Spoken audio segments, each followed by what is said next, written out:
Muslims are constantly misrepresented in the media. We cannot anymore have a situation where 1.6 billion Muslims are trying to murder the rest of the world. Misinformation about our deen is spreading far and wide. Their intolerance of freedom of conscience, their intolerance of apostates, their intolerance of freedom of expression and freedom of speech. And Islamophobia is on the rise because of this. You would ban all Muslims? I would temporarily halt Muslim immigration to this country until we get a grip of the problem. What about defending the honour of a Muslim woman when she's attacked on the streets?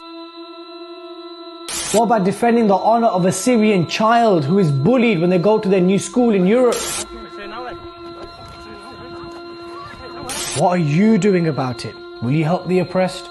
Now just imagine for a moment, what if we had qualified and experienced journalists who are out there defending Islam and Muslims on the mainstream media, on the TV stations, in the newspapers, on radio and online, reaching millions of people, encountering these false narratives about our beautiful religion? What if this Muslim news agency was not just a small online blog, but regulated by an independent non-Muslim body? The reality is that such a Muslim media outlet, brothers and sisters, does exist. But here's the sad part. We've never had the funds that an agency like this really needs and deserves. We reach more than 500,000 people online a month and have appeared regularly on the mainstream media. Your donation will help qualified and experienced Muslim journalists at 5 Pillars to grow and expand our online news agency around the world.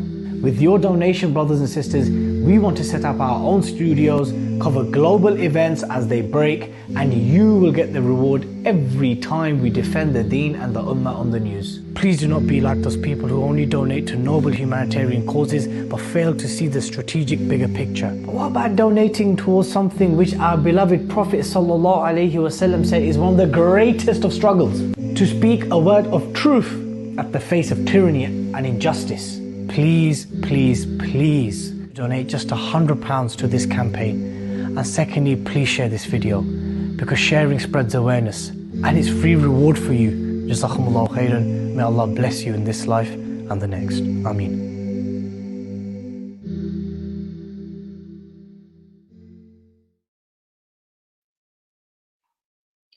Assalamu alaikum wa rahmatullahi wa barakatuh, my dear brothers and sisters and friends. I pray this message of mine and this live is reaching you all in the best of health and iman, inshallah, in the blessed days of Ramadan. It's your brother, Dini Hussein, Deputy Editor and co-founder of 5 Pillars. Today is the first of 11 online live appeals that we're planning to do, inshallah ta'ala. And it is the first time for us. We've never done an online live appeal. We don't have a huge team supporting us in the back. If I could turn my laptop around and show you my setup at the moment, it's quite crazy. But nevertheless, it's something which we've been advised to do, and it's something which we're hoping, inshallah, bears some fruit. I hope that everyone is benefiting thus far with their Ramadan, and if not, then we are gearing up to go full throttle and into the extra gears as we fast approach the last 10 nights. Brothers and sisters, you know, many of you who know 5 Pillars, know myself or know of me, my colleague Roshan Salih, the work that we've been doing since 2013, know that the project that we launched over 8 years ago is a very, very unique project. And the very fact that it's not just still here, but it's actually gone from strength to strength, achieving huge things, is a testimony to the fact of the widespread support that it's received from the community in the UK and beyond, as well as the strategic importance need of having an independent, grassroots-focused Muslim media outlet to represent the views and the opinions of the community at a time when Islamophobia and anti-Muslim views have become normalized and embedded across the mainstream media. Now, just to set out the structure of today's live appeal, or at least the structure I have in mind, we have a humble target. We have a very, very humble target, brothers and sisters. For every live appeal that we have, we're asking for £500 in one-off donations and £50 standing order. Now, we've been told, we've been advised that aim higher, give the big numbers. And we could have easily come here and said, no, we want to raise £10,000 or £1,000 in direct debits. But we accept and we realize that it has been a very, very difficult year for Muslims and non-Muslims alike in light of the COVID-19 pandemic. People have been made redundant, people have lost jobs, people's businesses have collapsed. So we appreciate that the economic situation of people in the last 12 to 14 months has been a dire one. And in light of that, we ourselves have also felt the pinch. We have. Alhamdulillah, with the permission of Allah, we're here, we're surviving, donations have been coming in, but we have felt a dip, not a nosedive, but we have seen a steady dip in donations. So the target for today's and all the future live appeals is £500 in one-off donations and £50 in standing orders. I think that is a reasonable amount, inshallah ta'ala, which I hope with the permission of Allah we reach. Now, before I introduce today's guest, and that is my the editor-in-chief, my business partner, my mentor, Roshan Salih, I want to tell you all how you can donate and how you can engage with us today. First and foremost, if you want to donate online, go to www.5pillarsuk.com/live. You'll see that link, just that little banner on top, which is covering my quiff at the moment. That's where you have to go to make a donation online. If you want to make a bank transfer, the bank details will be at the ticker below. You'll see the name of the bank, which is Lloyds, our business name, 5Pillars Media Ltd. You'll see our sort code and our account number, and all the details are there. Thirdly, if you'd like to engage with us, you can text me on this number. The mobile number is there. It's +44 international dialing code 07471382664. That's for text messages. Text us if you're watching the live appeal. Text us if you made a donation. Text us about your first exposure of 5 Pillars. Text us where you think we can improve. Text us what's your favorite aspect about our work. Is it our articles? Is it our opinion pieces? Is it our videos? Is it our podcast? Is it my podcast? Is it Roshan's The Big Picture Show? What would you like to see more of? Text us and I'll read the text messages out, inshallah ta'ala. If you want to call in and speak to me, then you can call +44 international dialing code 01234 311 311. So just to quickly go over that again, brothers and sisters, if you want to donate, please go to 5pillarsuk.com/live. If you want to make a bank transfer, the details will be at the ticker below. If you want to text us with some thoughts or let us know if you've made a donation, the number will be there at the bottom. And if you want to call in and speak to me, then you can call 01234 311 311. And before I bring Roshan in today, brothers and sisters, if you are unable to donate, if you are unable to give anything towards the defense of Islam and Muslims in the media, which is what 5 Pillars is, make no mistake that our motto might be what a Muslim's thinking, but the actual objective of our organization is to defend Islam, its tenets, its values, its beliefs, its community from the many, many daily attacks that it faces in the media. If you are unable to donate and give towards this cause, then at the very least, brothers and sisters, I beg you, please just share this video. Share the video. It doesn't harm you, it doesn't kill you. Just share the video. You can just share this link, inshallah, and people will benefit. Actually, whilst I'm going to give you guys about 10-15 seconds to do it, whilst I share it on my channels, right? So please, you won't be losing out, brothers and sisters. You won't be losing out, inshallah. Imagine someone watches it as a result of you sharing this video. They make a donation towards 5 Pillars, and then you will get a reward of that because of sharing that video. See it as a domino effect, as an investment, right? Share the video. Share away. Now, I want to introduce today's guest, who's going to be with us for most, if not all, the live appeals. Before I introduce him, I want to just say a bit about him. I've known Roshan for over 10 years. He's denied me of a job nearly 3 times.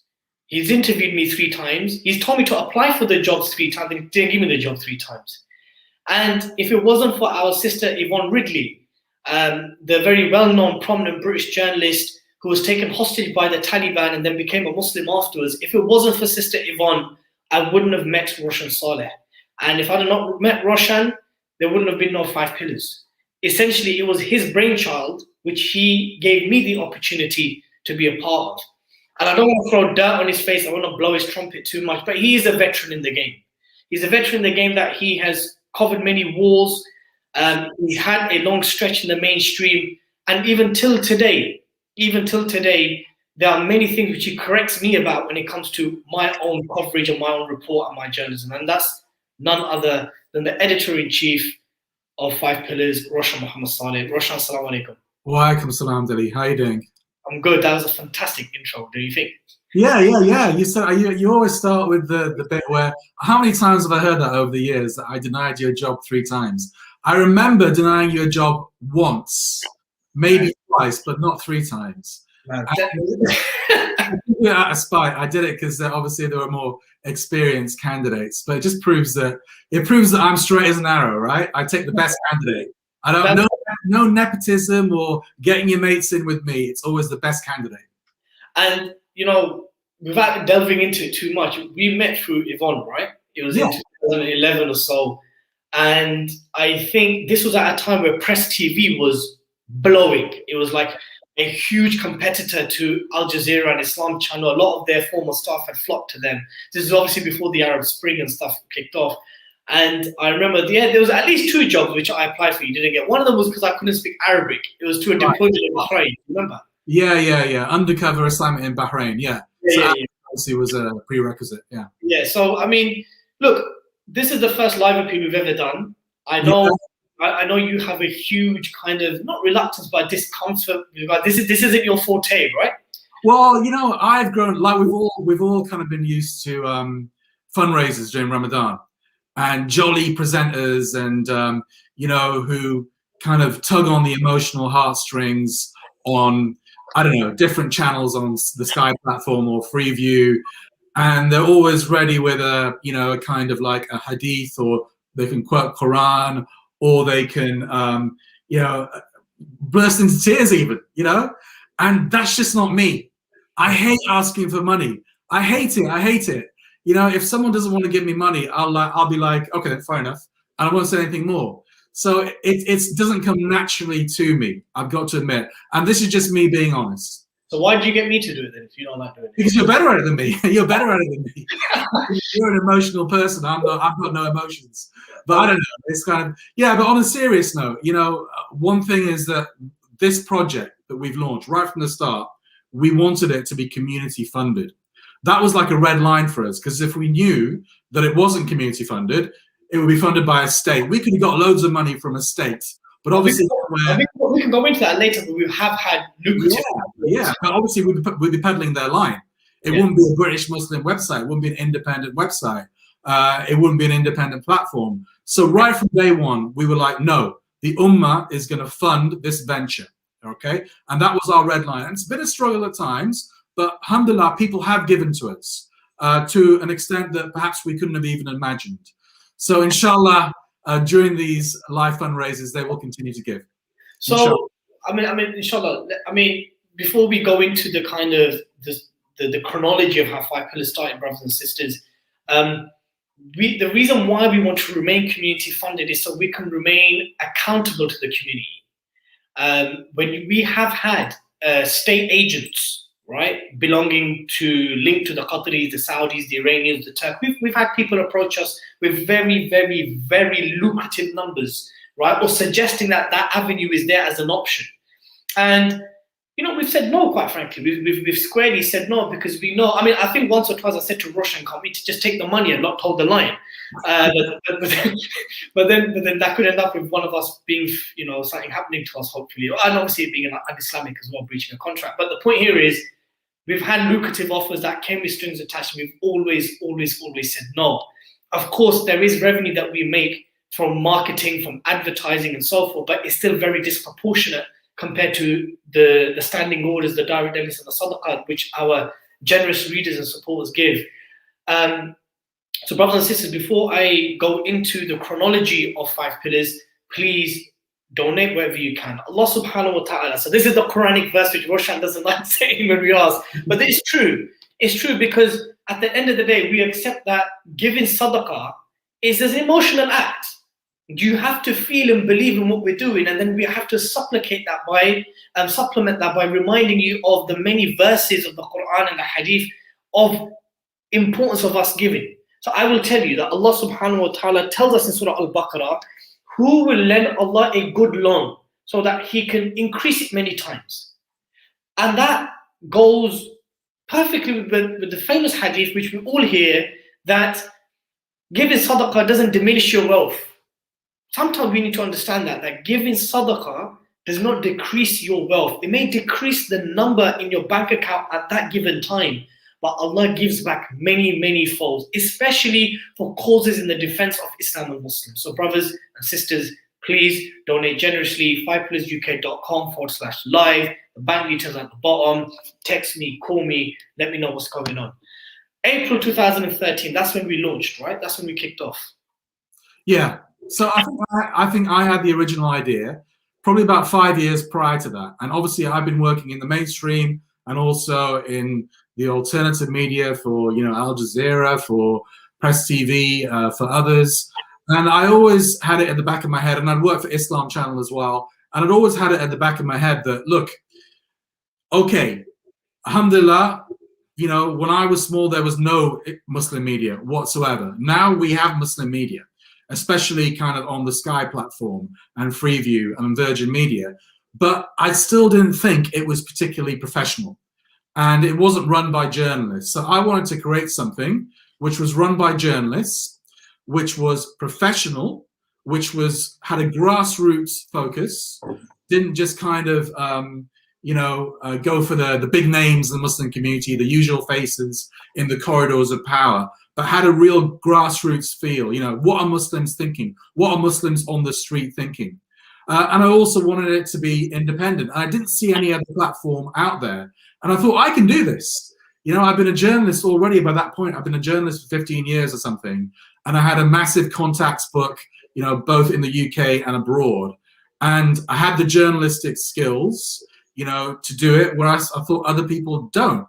And most of the Muslim media was being run by non-professionals. So I don't want to denigrate any of the other Muslim media, but I just felt that we could do it better. But I couldn't do it on my own, and I needed somebody on board. And obviously, I probably knew you for maybe about a year or two at that point, and you were a qualified journalist.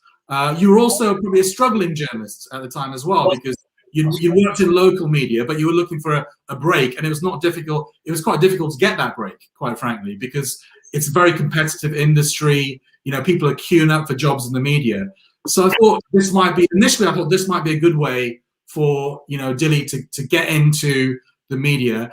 I didn't know whether you'd still be around after 8 years like you are. I didn't know. I thought maybe he'd get in, I'd get him trained up, and then he would go away somewhere and do his own thing or get a job at Al Jazeera or whatever. But here you are 8 years later, and you worked for free, didn't you, at the beginning? And so did I. In fact, not at the beginning. We worked for free, basically, for maybe 5 or 6 years. Let's be absolutely transparent about it. 2013, 2014, 2015, 2016, for 4 years, we worked for absolutely diddly squat, for nothing. We worked for free. If anything, I recall I didn't have much saving, but you definitely put money into the business. You definitely put money into 5Pillars, in many aspects, web maintenance, marketing. There's things that we did, but we didn't take a single shilling for the first 3-4 years. Then we gave ourselves an allowance. When we first did our first fundraising, we gave a £300 allowance. So you and I were allowed £300 each. And even then, that was kind of spent on work-related stuff, like work mobile or travel expenses. And then in 2019 was when we had that huge successful fundraising campaign where we raised £125,000. Obviously, Isa will be here in the later live appeals to tell us about that. And then we only kind of you're taking a salary now. I can take something whenever it's available. But the point is, the first 4 years, we took nothing. Yeah. Absolutely nothing. And then the 2 years after that was just allowance. Yeah. Salary didn't even come into the picture for the first 6 years. Yeah. And even now, brothers and sisters, we're not going to reveal our figures, but we're not ripping you off. We're not taking a lot. If we were working, doing the same job in the mainstream, we'd be earning, I don't know, double, treble what we're taking at the moment. So yeah, we take a very reasonable salary that way. Yeah, alhamdulillah. I mean, and look, let's also be very open and honest with our readers and viewers and people who are tuned in today. Roshan does extra work to make ends meet. I do extra work to make ends meet. Yeah, people already know I trade cars when I can. I flip Bitcoin when I can. I trade in watches when I can. Roshan does extra documentary work and film work when he does. We do extra work to make ends meet. And then that's not even going into the fact that we now have subcontractors and staff that have to be paid. Cameraman, editors, graphic designers, a fundraiser, a web developer. We have people that now rely on us to be paid. So I think whilst, yes, it's been a financial struggle, but alhamdulillah, the fact is that we've been here and we've never allowed money or lack of finances for us to ever kind of shut shop. Why do you think that is? Say that again, sorry, I was just concentrating on some of the comments. So what's the question again? Why do you think that even through the hard times that we've experienced financially, it's never been an option for us to shut shop? Well, it wouldn't be, even if there wasn't a penny going in, we would continue this work. I think we both said that publicly. We're not doing it for the money. We're not doing it because, we're driving Ferraris and living in mansions. Ultimately, we do this work, for Allah and the Prophet and them alone, and ultimately, it's work that needs to be done because it isn't being done. It's not being done to the same quality. That is my sincere belief by others. So it needs to be done, whether there's millions of pounds coming in or whether there's not a penny coming in. So can you just tell the viewers and the listeners, actually no, before I ask you this question, I just want to because I've always been told by the brothers who are doing fundraising, always 5, 6, 7 minutes, tell the people to donate. And so please, brothers and sisters, if you're watching this, the link to donate online is just above Roshan's head. The bank details to make a transfer to is at the ticker below. I haven't received any text messages yet, and I've not had any phone calls yet. Do either. If you want to speak to me, call me. If you want us to read a message out, text. And if you're unable to do any of that, please share the video, brothers and sisters. Someone may donate and give for the sake of Allah as a result of you sharing the video. So please share. The only thing I'd add to what you just said, Dilly, I'm not a fundraiser, as you know, but I was reading an article today, a really excellent article on Medium by a Muslim brother, and he was saying that Muslims in their giving, alhamdulillah, they're so generous, but they. Oh, we got a phone call. First phone call. No. Assalamu alaikum wa rahmatullahi wa barakatuh. You're through to the 5 Pillars studio. Who am I speaking to?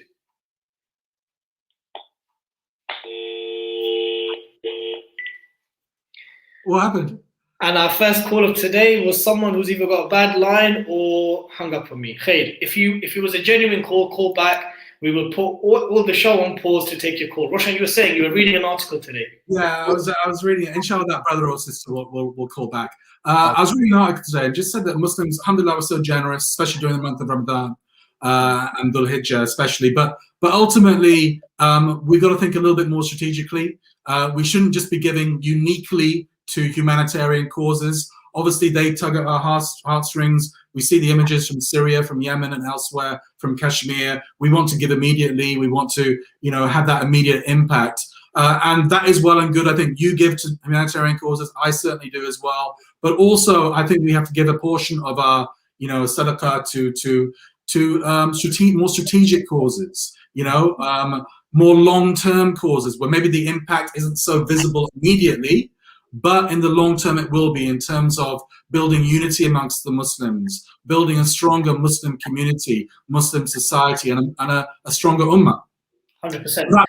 That means think tanks. That means media. That means those longer term projects. Absolutely. And look, if there's anyone that's under any illusion that 5 Pillars, they slate the charity sector, or they want to deter people from giving towards those causes, absolutely not. I've literally just got back from the Dakar refugee camp last month, where we raised nearly, if not more than £50,000 just during my short visit out there for Syrian refugees. We believe in these causes. In fact, I am one of the biggest advocates that believes that zakah and the bulk of your money still should be going to the ummah. Why? Because at a time where, you know, our detractors and the enemies that are want to detach us as an ummah, the only thing that remains is us giving charity to the Kashmiris, to the Rohingya, to the Syrians, to the Palestinians, to the Iraqis, to the Somalians, to the African, wherever it may be. So carry on giving. I think what we're saying is be strategic. If you got a £20, if you got £20 to give to sadaqah, we're not saying give 20 to 5 pillars. We're not even saying give 10. We're saying consider giving 5. Consider giving £2.50.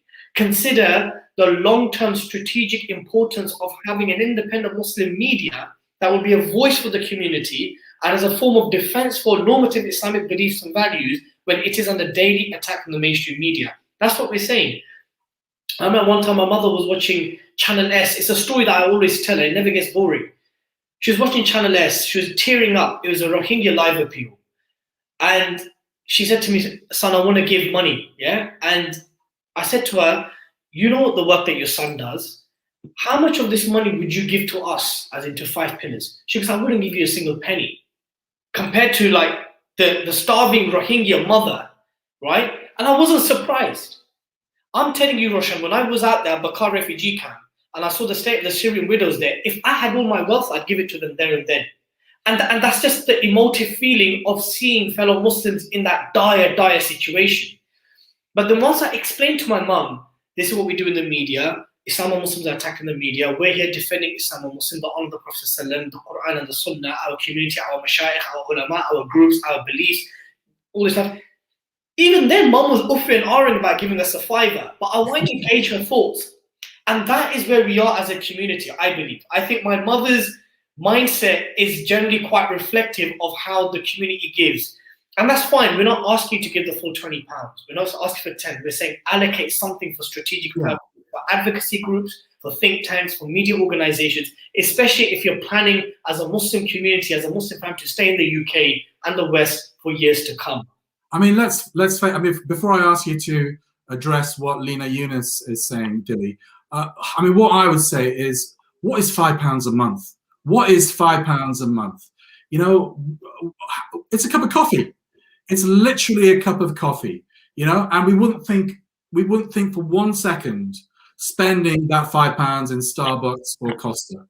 But if you just think to yourself, okay, I'm going to sacrifice 1 cup of coffee a month and I'm going to give it to a good cause. I mean, how much better is that in terms of your dunya and in terms of your akhirah? You're a natural, Roshan. You should fundraise more often. What about Lena? Sister Lena, just to let you know, you can make a one-off donation. If you go onto, they should actually come and see it. So if you go, there's a tick that you can say, make this donation monthly. You just untick that. Sister Lena, if you're watching, if you go onto our page, yes, it's set up for you to make a monthly, but you just untick it to make it a one-off. May Allah subhanahu wa ta'ala accept it from you, make it weigh heavy on your scales in the day of judgment. I mean, I do find that quite, sorry to interrupt you, Dilly, but I do find that quite a lot of our donors say that there's no, you know, there's no kind of facility for a one-off payment on our website. There is, brothers and sisters, there is. Okay, all you got to do is, as Dilly said, just untick that box. Just untick that box. What possessed you to think that putting a Z at the end of 5 pillars was something cool, Roshan? I didn't think it was. Look, I've got at least 15 years on you, maybe even more than that. You're 31, 32. Yeah, so I've got 15 years on you, and you know, I'm the last person that wants to get down with the kids and be cool. Believe you me, I'm somebody who doesn't even like the word cool. If someone sends me the word cool in a WhatsApp message, I'll tell them off. You know, so it's nothing to do with being cool. The fact is, Dilly, is that we couldn't find the domain name, 5 Pillars with an S, UK or 5pillars.com. It had already been taken. And I think the people that had it were asking for an exorbitant amount of money. So I thought, okay, our website is likely to attract younger readers anyway. You know, that kind of 18 to 35 to 40 age group. And I think that's the bulk of our readers and viewers. So I thought, if put a Z on the end, those guys aren't going to have an issue with it. They're not going to have an issue with it. And even to this day, even though we were only 5 Pillars with a Z for 1 year, even to this day, people send me messages saying, what's 5 Pillars up to, you know? And anyway, after about a year, and most people were okay with it, I thought, but there were a few people, especially from the older generation, I would say over 40s, you know, and their views count too, including myself, didn't like it, you know, and an issue with it, and it was a constant thing in the back of our minds. I think you started to have a problem with it as well. It didn't look professional. So after a year, alhamdulillah, we found that domain name with the S, 5pillaruk.com. But still to this day, and probably till, you know, the day that, you know, into the next century, for some people, 5 Pillars will always be 5 Pillars. Yeah. And that domain still belongs to us, by the way. So if you put www.5pillars.com, it will go onto our main website, believe it or not. Would you say if a supporter donates £100, if a supporter donates £100, can you kindly and broadly explain how the same would, in theory, be used practically by you guys, trying to understand the charitable objective? Keep up the great work. Shall I explain? Yes. Okay, so brothers and sisters, look, it needs to be made clear that 5 Pillars is not a charity. We're not a charity. We're not a non-for-profit. We are a for-profit organization. This is not something that we've hid from day one. We made it very clear that the money that is given to 5 Pillars, it will go towards salaries, it will go towards administrative costs, it will go towards journalism costs. That includes traveling, that includes traveling to cover stories, that includes cameramen, editing, studio hire, office, all of these things, because we're not promising the Ummah food packs. We're not promising the Ummah a well or to support an orphan. We're not giving a tangible deliverable for you to receive from that amount. It goes towards the running of the organization. It goes towards us doing our journalism. It goes towards Roshan going towards Lancashire to cover the Shukri Abdi story. It covers the fact that we sent Baba Bilal Abdul Wahid within 36 hours of the Christchurch attack to go from Sydney to Christchurch to cover that story. It covers, you know, the Blood Brothers podcast that you guys all love? That's not free. It costs. It costs a cameraman. It costs editing. Sometimes we have to pay guests to come on, right? So, you know, the fact that we commissioned a report in February 2016, the Normative Islam Report, that costs. So when you give towards 5 Pillars, you're contributing towards the running of the organization. And that varies from everything from studio hire, equipment hire, paying salaries, paying subcontractors, anything that's related to the work of journalism that we do. So I hope that answers your question. And it's an absolutely fair question, because yes, whilst we're not a charity, we are a cause that we believe is worthy of the Ummah Sadaqah, 100%, without a shadow of a doubt. We've had scholars that have said to us that we should consider seriously considering being zakah eligible, but we do not want to risk that for our akhirah. Why? Because the recipients of zakah, the 8 recipients of zakah, are very unique, are very specific, as stated by Allah subhanahu wa ta'ala, and we do not want to make a joke of something which Abu Bakr radiallahu anhu waged war against people. He didn't differentiate between the salah and the zakah. So quite frankly, it's not even something that we want to risk. So your sadaqah jariyah that you give to 5 Pillars goes towards the running of the organization, the work that we do, the work that is very visible that you see on a daily basis, and the work that you don't see on a daily basis that we do. So I hope that inshallah clarifies. Roshan? The only thing I would add to that is, look, you know, we're not asking for money so that we can increase our own salaries. You know, we'll say that clearly. That's not the goal. 5 Pillars has outgrown, in many ways, the expectations of our own readers and viewers. We can't handle all the stories that you are throwing our way. Every day, I could do 6 stories, or I could commission others to do 6 stories, and I have to choose 2 or 3 of them, and I have to forget about the rest, simply because of resources, because I can't do everything. Dilly can't do everything. I personally think if we had enough money, the first thing I would do is I would hire 1 student journalist, you know, or a journalist maybe at the beginning of their career, to basically cover stories that we can't do, both in the UK and abroad, and that would free up our time to focus on the more, meaty stories. Because I think the viewers want to see you and me, Dilly, around the world. They want to see us, at the forefront of, if a terror attack happens or something like that, or if there's a natural disaster here, there, and everywhere. They want to see us, in situ in those places. So I think the first thing I would do, if we had the money, is, I would hire somebody, a third person who could come on board on a full-time basis, person who could basically take some of the weight off us, so we could basically do what our readers want us to do and produce more written and audiovisual content. I want to add to that as well, because I personally believe, with no disrespect to our readers, our well-wishers, and our supporters, I don't think they understand the nitty-gritty of what it entails. Let me give you an example. People might be thinking, and by the way, we do pay freelancers to cover stories. We do pay people to go out and cover a story if we're unable to do that. Unable to do that. But let me just explain something to you, brothers and sisters. If Roshan commissions a trainee journalist or a junior journalist to go cover a story, sometimes that lack of experience for that journalist to go, travel, cover the story properly, come back, write it up, which is watertight copy, for Roshan to then, or Roshan or I to prove and then publish, that is a longer process. That is a longer process than us doing the story ourselves, or attempting to do it ourselves, or kind of doing it a copy and paste and a rehash of something that's already published in the mainstream. Trust me, brothers and sisters, it's not just as easy as covering a story, because covering a story has so many risks and repercussions. It does.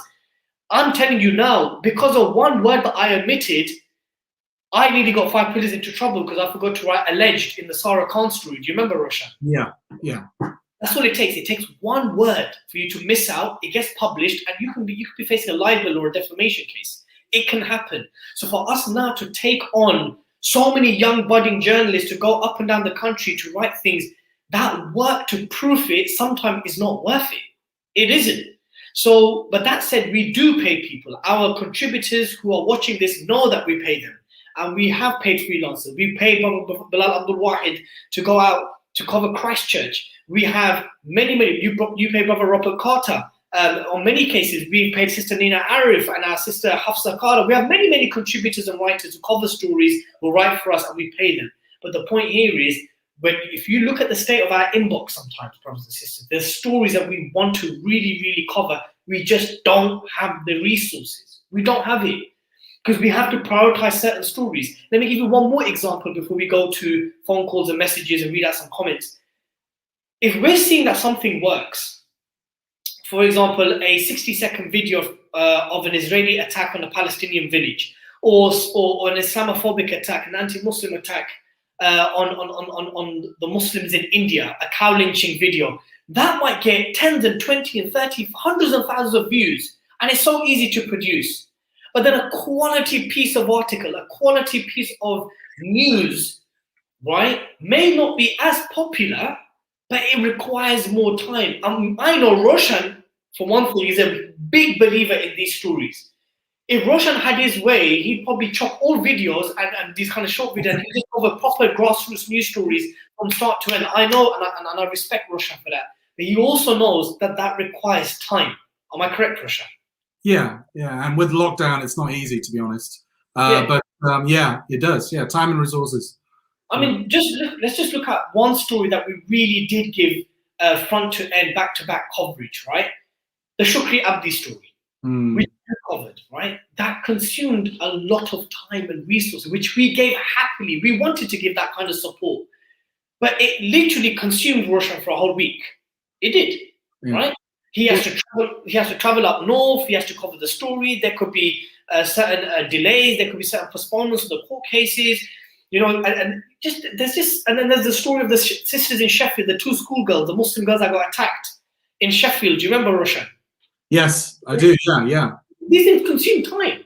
They literally consume time. The Finsbury Park attack that happened in 2017. You went down there. You're practically there for the half of the night, all the night, right? What we're trying to basically say here, brothers and sisters, is not just as easy as covering a story. story requires resources and manpower, and then there's the whole thing of doing it with ihsan, doing something to the best of your ability to a particular professional standard, and that requires time for us to proof it, to get it legal checked, etc., etc. So, brothers and sisters, if you'd like us to do more of this kind of work, please donate generously. The link is on that banner just above Roshan's screen. If you want to do a bank transfer, brothers and sisters, the bank details are below. If you're unable to donate in any shape or form, please, for the sake of Allah, for the sake of Islam, for the sake of the betterment of the community, share this video. Someone may donate as a result of you sharing this video. We're going to take some comments. Roshan, I'm going to let you choose some comments, but text me. Why haven't I received any text messages yet? Not a single text message. Someone called me and then hung up. So please call, text. We'll take your message. We'll take your call, inshallah. I've seen a lot of online live appeals that are not the big charities. They've not introduced this yet. We've introduced it. That shows that we are quite savvy. Do you want me to read out all of the comments? Because some of them might be a bit challenging. I'll let you take a pick, Roshan. I'll let you take a pick. All right. So I put some of the comments up there. Lots of assalamu alaikums from brothers and sisters. Wa alaikum salam to all of you. I pray that your fasts will be accepted. Rajinder is spamming us, and I think he's watching us as well. Okay, can I just stop you there? Yeah. Rajinder is a Sikh troll from Speaker's Corner. Let's ignore him. All right. Okay. Let's ignore him completely. Yeah, he's absolutely spamming us. I wish he would. He goes, share the video, please. Please share the video, please. What's his name? Rajinder, Speaker's Corners, Tatal. Rajinder, if you're watching this, I've seen some of your lousy and very poor contributions and representations of your beliefs in Speaker's Corner. Why don't you do us all a favor and share this video, and maybe someone will benefit and donate to 5 Pillars. Jazakumullah khairan. May Allah bless you and guide you to Islam and keep us all on the straight path. Ameen. Moving on, Roshan. Okay, some of these are a bit one thing about 5 Pillars is that we tackle issues head on, all right? Yeah. So tackle this head on. Disassociate from Webblers. No, we won't disassociate. We will not disassociate from those who are labeled Wahhabis and describe themselves as Salafis, and we will not disassociate from those who describe themselves as Sufis or people of Tasawwuf. Why? Because both these groups fall within the broader umbrella of Ahl Sunnah and mainstream Islam. So please, brothers and sisters, I know there's a comment there accusing me of being pro-Sufi, and another one is now saying being pro-Wobbler. And we've always said this, Roshan, when we get these kind of labels and accusations, we're doing something right. We believe in the unity of the Muslims, right? We believe in the unity of the Muslims who believe in the Quran, the Sunnah, the Ijma of the Sahaba, and the Qiyas of the scholars. We believe in upholding the normative Islamic beliefs of the 4 Sunni schools.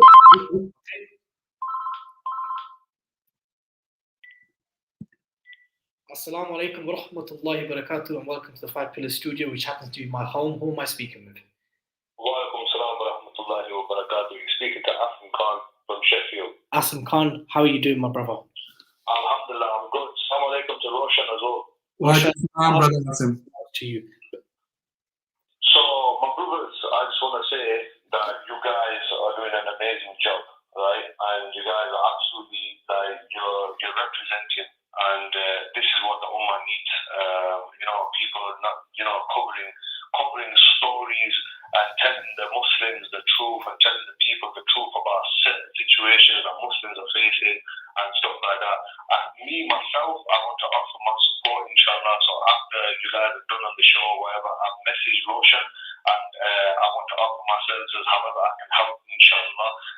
If I'm able to do so, maybe meet you brothers, sit down, but just keep up the energy, keep up the good work. You brothers are doing amazing, inshallah. That's just a positive message that I wanted to share with you boys. Jazakumullah khair. You know, when we get messages like that, brother Asim, wallahi, I'll be honest with you, when we get those kind of messages, sometimes they mean more than donations. By the way, it doesn't mean you stop donating by just making phone calls, brothers and sisters.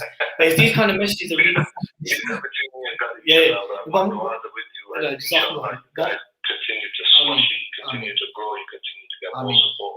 And that's it, my brothers. Keep up the energy, man. Keep us in your du'as as well, that Allah keeps us sincere and steadfast upon what is most pleasing to Him. Brother Asim, Jazakumullah khair for the call. If you haven't already done it, please share the video and let others know that we are doing a live appeal, and inshallah I pray that all the good that you've done in this month, that we've all done, that it weighs heavy on our scales, my dear brother. Assalamu alaikum. Yeah, I know that he's gone now, but it's that kind of stuff that keeps us going, isn't it, Dilly? Because ultimately, it's like it's fuel for us. Yeah. Can I just answer that kind of sectarian thing? Look, we believe in the unity of the Muslims, right? There's been times where we've called out Salafis, scholars and organizations who we think are detrimental and have caused harm upon the community. At the same time, we've also called out Sufi organization individuals. That's because we don't differentiate. We differentiate between the harm that respective groups and organizations may pose to the Muslim community. We have red lines. We have red lines. And those red lines is that you cannot side with oppressors and tyrants who have the blood of Muslims on their hands. You cannot call for counter-extremism and security and surveillance and spying laws on Muslims under false pretext that we're a criminal community. We will not befriend and be one with anyone who justifies the existence of the Zionist entity and the oppression of our Palestinian brothers and sisters. We have red lines. It doesn't matter what group, what tariqah, what manhaj you're from, you transgress those red lines, 5 Pillars will be there to call you out. It's got nothing to do with wobblers, it's got nothing to do with Sufis. We have scholars who advise 5 Pillars, and you will see them later on in the latter live appeals, who happen to be from both persuasions. We have mashayikh who advise us, who happen to be Sufi and Salafi and Deobandi and Ikhwani and this and that. Why? Because they fall within the broader mainstream community. So brothers and sisters, I'm hoping that we've gone way beyond that. You know, there was a time in the early days of 5 Pillars, you guys are Iranian agents, you're a HT front, you're Salafi, you're this, that. I hope we've overcome that now. So we may have personal views, we may have personal political and religious views. Me and Roshan don't agree on everything. We agree on most things, but we definitely disagree on certain things. But we crack on because there's a greater objective. And the greater objective is that the house is burning. The house is burning, right? When the house is burning, it's not time for us to now discuss Allah's names and attributes, right? Or where He is right now. Or whether we should be praying 8 or 20 in Taraweeh. Or whether we can call upon the deceased for assistance, whether and the semantics of whether the person 6 feet under is alive or not. This is not that time. We're not saying that these conversations shouldn't happen. We're saying as a Muslim media outlet, our priority is to defend Islam, its normative values, which Salafis and Wobblers and Sufis all believe in, right? We all believe. Actually, let me give you a list. Actually, I had it written down because I was expecting this, Roshan. I was expecting this. I had a list of it. You've got another one, by the way. Don't take too long because there's another one for you here as well. No, there is. Hold on. Whether you're a Salafi or a Sufi or a Wahhabi or HT or Ikhwani or Jamaati, we all have a general consensus on women's dress code, on halal meat, on how certain genders should be sat in our gatherings, the concept of an ummah, the concept of enjoining good and forbidding evil, aspects of the Islamic penal code under the right environment and the right circumstances. We all believe in the concept of a righteous caliphate in the Muslim majority world. We all believe in the noble concept of jihad. We all believe that it is haram and a major sin to have same-sex relationships. We know that the Prophet ﷺ is the final messenger and prophet of Allah subhanahu wa ta'ala. And we know that the Quran is applicable for all times. All these things that I've just mentioned to you, does it matter whether you're a Salafi or a Sufi? You both believe in it. We're all believing this. We're all about defending these things. We're all about making sure that these things are not attacked and defamed and deformed, brothers and sisters. So please donate generously. The link is above Roshan's screen. The details are below. If you want to do a bank transfer, the blowers are all open. Right, Roshan, what you got for me? All right, let's not get too bogged down in all this kind of stuff, otherwise we'll be here till I think past Maghrib. But another one for you. Dilly, I like what you're doing, but I can see your agenda against Orthodox Islam. So, Roshan, if you notice the previous comment, we were accused of the opposite of what this person is now saying. Yeah, of course. So your praise of the Ottoman Empire, despite how they tried to change the deen, is biased. Your support Sufi sects. I just don't know how to dignify that with the response, really. Another one. Did he, Hizb ut-Tahrir member in hiding? Did he drive 6 Series though? No, I don't drive a 6 Series. I drive a Mercedes C43 AMG. which I paid for with my hard-earned money, which I saved for, right? And anyone with a decent APR and a decent finance, you can drop a nice 40, 50, 60 grand car. It's on my Instagram. I don't hide it. I wear expensive watches because I have expensive tastes. But guess what? Alhamdulillah, I do tijarat for it to be funded with, right? And a hidden HT member? No, I'm not. I have never been a member of Hizb ut-Tahrir, but there are things that our brothers from that group believe in, which I believe in. And I think most Muslims believe in. Okay, we have some good news. Thank you for the honest answer regarding funding. To me, supporting you to be able to continue providing us with real content is a charitable cause. Thank you. We'll be donating very soon. Jazakumullah khairan. Our brother or sister IA, brother Samurai, have some husna done for your brothers and sisters, yeah? Let me just give you an example. If someone takes a 20, 30 grand salary for a particular job, which, by the way, I don't take a 20, 30 grand salary from 5Pillars. Wallahi, I don't. In a state of fasting, I don't. But since if I take a salary, is it now upon the community to now dictate how I spend that salary? What is this? It's a madness. Since day I've liked expensive tastes. Everyone knows that. And I made it loud and clear. I'm a man with fine tastes and I do things that take big risks. I do tijara for it. The dawah and 5Pillars will never be my source of income. It can't be. Moving on. Any more comments, Roshan? There are, but most people just thanking us, and I've shown most of the comments as well, so I think we can move on for the time being. Okay, So shall we play for the brothers and sisters? We spoke about the early stages of 5Pillars. We spoke about the struggles. We spoke about having a Z at the end of the name and not taking a salary or anything for 4 to 5 years. Let's play a video of a compilation of some of our most prominent media appearances when the name and the brand 5Pillars started becoming a household name and came to the attention of even the mainstream. One of the bedrocks of being a Muslim in terms of faith is that... As well as other faiths. I mean, let's not single out. I get it. I'm not saying that. Christians may feel the same way. And Jewish Absolutely. and Jewish communities. I get it. When the perpetrator of these crimes tend to be Caucasian, white, non-Muslims, there tends to be a huge focus on them being lone wolves, mentally unwell. If I spoke about Jews the way that Melanie speaks about Muslims, then I would be hung, drawn and quartered for anti-Semitism. The thing is, we can't dress up, again, these arbitrary set of values because no one had a contribution in defining them. And they're basically, not arbitrary, though. They are arbitrary because they're being used. No, because they're certainly not organic. There seems to be an elephant in the room, and the elephant in the room is the dismissal or sidelining of foreign policy grievances, which is not necessarily a causative issue, but it's certainly a big point to look at. Islam is justice and compassion, and God's justice and compassion is far greater than yours, Osama. What you have to understand. But I do follow the opinion of one scholar, Imam Suhaib Hassan. All right. Imam Suhaib Hassan is a great scholar, and he's of my opinion. You should look into it.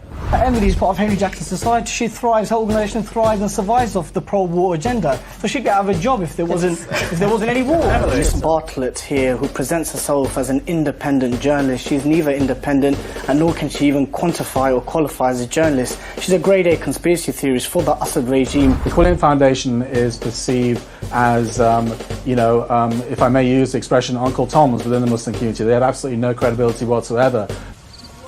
Help defend Islam and Muslims. Support 5Pillars. Donate now.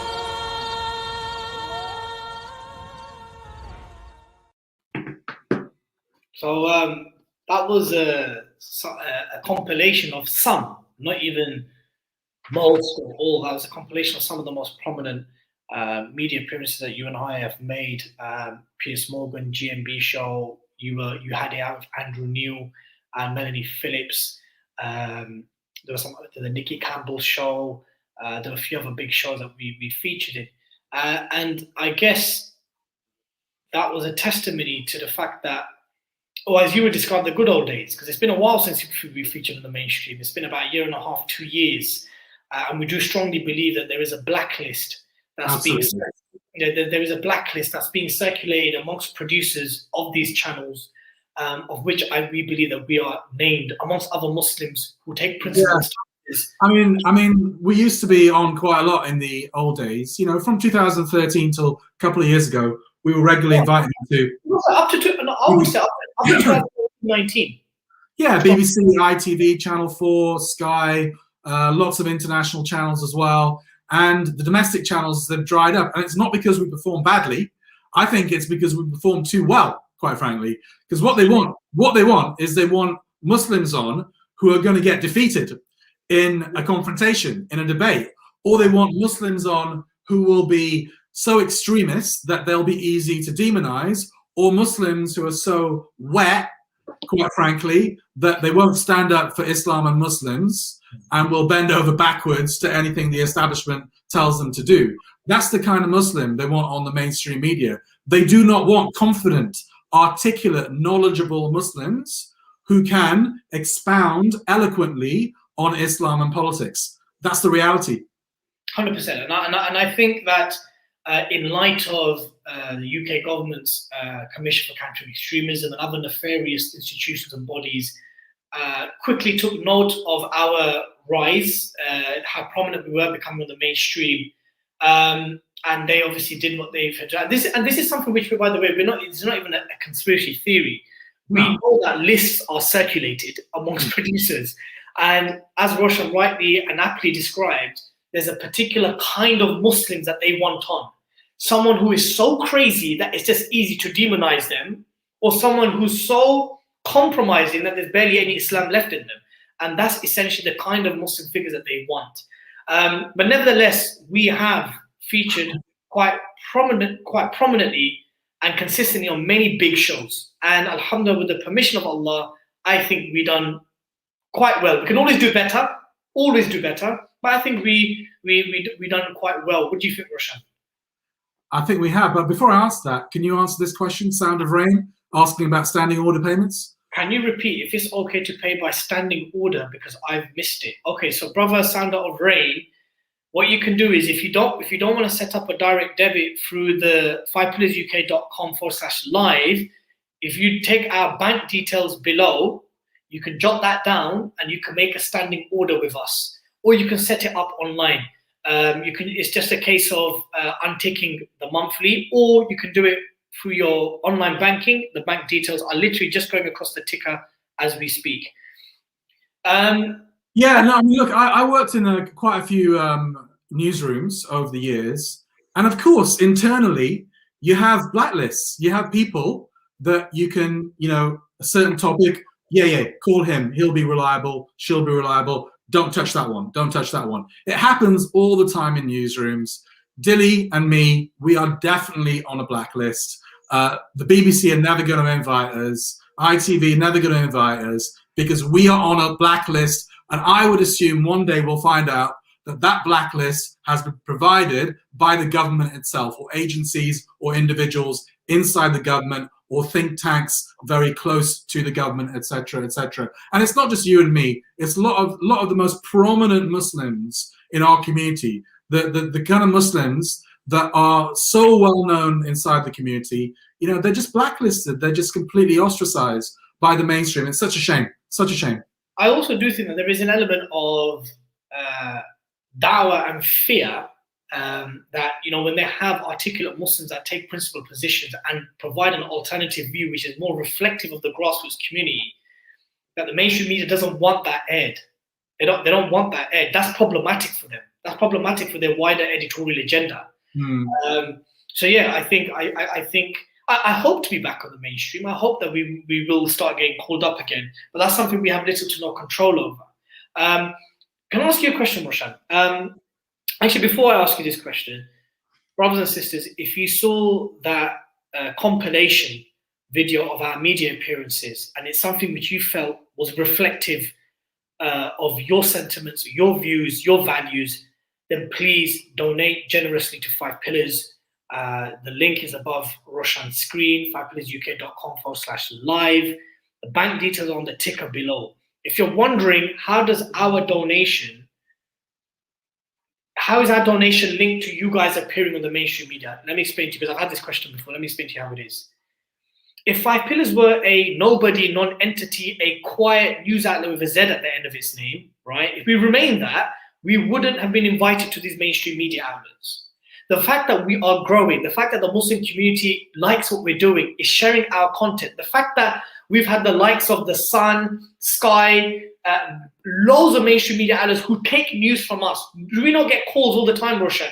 And they say, can we borrow this content from you guys? Can we borrow this from you? And obviously recently you've been saying no to the Daily Mail and others.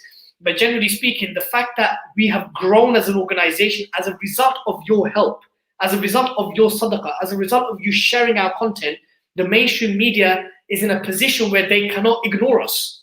So when they talk about Muslim perspectives in the media, they have to call 5 Pillars, or they have to call someone who is in the know in that realm. If you stop supporting us and the quantity and the quality of our work decreases, then we become irrelevant in the eyes of the mainstream. So therefore, we will not get invited onto these platforms. So as long as the community keeps us alive and helps us grow, then we will become a force that cannot be ignored within the mainstream media. That's how your donation and your support is linked to us appearing in the mainstream media and ensuring that your views, your values are being represented in an uncompromising way, inshallah. Roshan, let me ask you something. Did you ever envisage both of us, or even the name 5 Pillars growing the way it has and featuring so prominently in many primetime household national shows? Did you ever think that was going to happen? If I'm arrogant, that was always the goal, and I'm not even satisfied with where we are now. Yeah, I always thought big, you know, in terms of finances, in terms of editorial, in terms of reach. You know, it was always, yeah, I want to. You know, I want to be like the Rupert Murdoch of the Muslim media. You know, that's not really. Sorry, I'm not an egomaniac or whatever. I don't like Rupert Murdoch. Yeah, I always. We're on a fundraiser, Roshan. Sorry. We're on a fundraiser, Roshan. No, but what I'm trying to say is that no. My intention, I think your intention, is for 5 Pillars to be the biggest Muslim media outlet in the whole world. That is our goal. That is our life's goal, you know, from a career perspective. So I'm not satisfied with where we are at now. I'm continually frustrated by it. I want to grow until we are absolutely huge. So yeah, that's the honest answer. I think I did envisage it, yeah.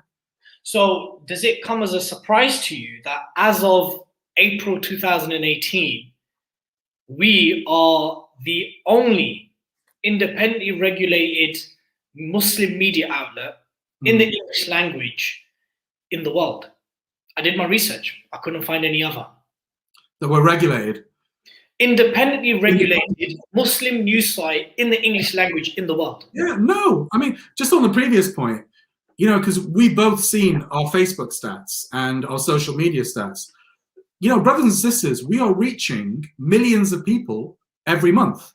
That is not an exaggeration. I think there was 1 month last year, we reached on Facebook alone 9 million people. So, let me just drop some numbers to you. Just based on our following, right? Just on Facebook, Twitter, YouTube, Instagram, and website and our mailing list, we have a collective audience of 449,000. Yeah. That's people who are receiving our news. That's people who are forwardly subscribed, follow us, that want to receive our news. We reach an audience of at least 3.1 million people a month on Facebook. That's just 2021 alone, Roshan. 3.1 million people we reached in a month on Facebook. And that's just been 2021. I've got another statistic. Just from 5 videos that we posted, Mike Tyson praying Salah after a long time, a Palestinian girl weeping at her family home being demolished by the Israeli authorities, an ex-Indian army general who explains the strategy to destabilize Pakistan via sectarian strife, a video which you got subtitled, do you remember? Azerbaijani soldier making adhan in Shusa city after 28 years, and an American soldier threatening an Afghan child with a gun. Just those 5 videos, which were published in 2021, has received 6.5 million video views. 6.5 million video views. And that's not even talking about the kind of organic reach from sharing this, just the views that people reach. Yeah, if you take all our platforms into consideration, so website, all the social media platforms, YouTube, Twitter, Facebook, whatever, even TikTok recently, it is no exaggeration to say that we are reaching hundreds of millions of people every year. I've totted up the number. We are reaching hundreds of millions of people every single year. you asked me about being independent and regulated. No, it doesn't surprise me because I've worked in most of a lot of the Muslim media and the international media, and it's not independent. Put it that way. You know, the British Muslim. What tends to happen, without naming names, what tends to happen? Either a state, because either a state or a sectarian group will fund a certain media outlet because they want their state agenda to be projected, or they want their narrow sectarian agenda to be projected. Whereas our vision was for something completely different, because I tell you what, we could take state money and be like everyone else, and we could be plugging a certain state or a certain group 24/7. And I tell you what, we would both live very comfortably and have loads of money and, you know, all the comforts of life. We could do that tomorrow. But that is not our goal here on earth. Our goal is to represent and be a voice for the ummah, a genuine grassroots voice. And in order to do that, we have to be independent, which means that you guys, our viewers and readers, need to fund us.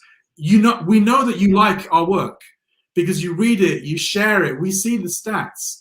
But in order for that to keep going and to expand and to have the influence and impact that we want, the ummah wants it and needs us to have, you need to support us. In terms of regulation, of course, because we take it seriously. We take our Islam seriously. Like you mentioned before, I don't have to go over that ground. But one of our proudest achievements, I think, is staying within those Islamic red lines, you know, that we will never venture. We give our pledge to you. We will never, for money or anything else, we will never sell out. We will never sell out as Muslims, okay? And yeah, we're regulated because we want you to take us seriously. That's why we took the decision. What does the regulation mean? For those who don't understand that the fact that there's a body called Impress that regulates that, what does it actually mean? It means that you guys, if we make a mistake, if you feel we've made a mistake, you can complain to somebody that isn't us. And that independent body will take a decision over whether we've made a mistake or not. And if they feel we've made a mistake, they can force us to apologize. They can sanction us in different ways. And yeah, so it ultimately means, and we didn't have to enter this, we didn't have to go along with Impress. It was a decision that we took because we wanted you to take us seriously, that we're not some fly-by-night outfit run by cowboys. No, we are run by, 5 Pillars is run by professional journalists with experience, with ethics, okay? And what we print, we want you to believe and trust. So when, I know sometimes I share a story, I see a story on a website, and a lot of them are Muslim websites, or even international websites run by Muslim countries, and I think, I'm not gonna share that because I don't know whether it's true. So I'm gonna double check it and triple check it, and then I might share it. Whereas on the 5 Pillars, you guys should have the confidence, if you see something on 5 Pillars, you should know and have the confidence to share it straight away because it's been double checked by professional people, and what we print is true. That's not to say that we don't make mistakes. Of course, we have made mistakes. But if we do make a mistake, we will correct it very quickly, we will own up to it, and we will publicize it. And just on that note, Roshan, how significant do you think is our current or most recent rating of 87.5 out of 100 by Newsguard? How significant is that? Because we received that on the night before Eid. How significant is that? Well, Newsguard, I mean, obviously the wider public it won't be a household name for the wider public, Newsguard. But in the industry, in the journalistic industry, everyone knows Newsguard. And they are literally the only, and the most, or not the only, but the most reputable agency which reviews websites and newspapers and TV outlets all over the world. They're based in America, and they also have an office here in London. And they reviewed Al Jazeera, they reviewed BBC, Sky, TRT, Press TV, all the big international channels, as well as the mainstream media like Telegraph, Daily Mail, all the newspapers that we read, and some of them we throw away. They've done all of them. And they got round to, obviously we're not as big as the Daily Mail, so they did the Daily Mail first, and they did BBC first, but they got round to doing us, you know, and giving us a rating, and it was 87.5 in terms of credibility, which is, the pass mark is 60%, okay? So we scored higher than who? Can you remember? Al Jazeera? I'm getting it as... Daily Mail, Daily Telegraph. we scored higher than we scored higher than Vice.com, Al Jazeera, Daily Mail, The Sun, The Express, The Daily Star.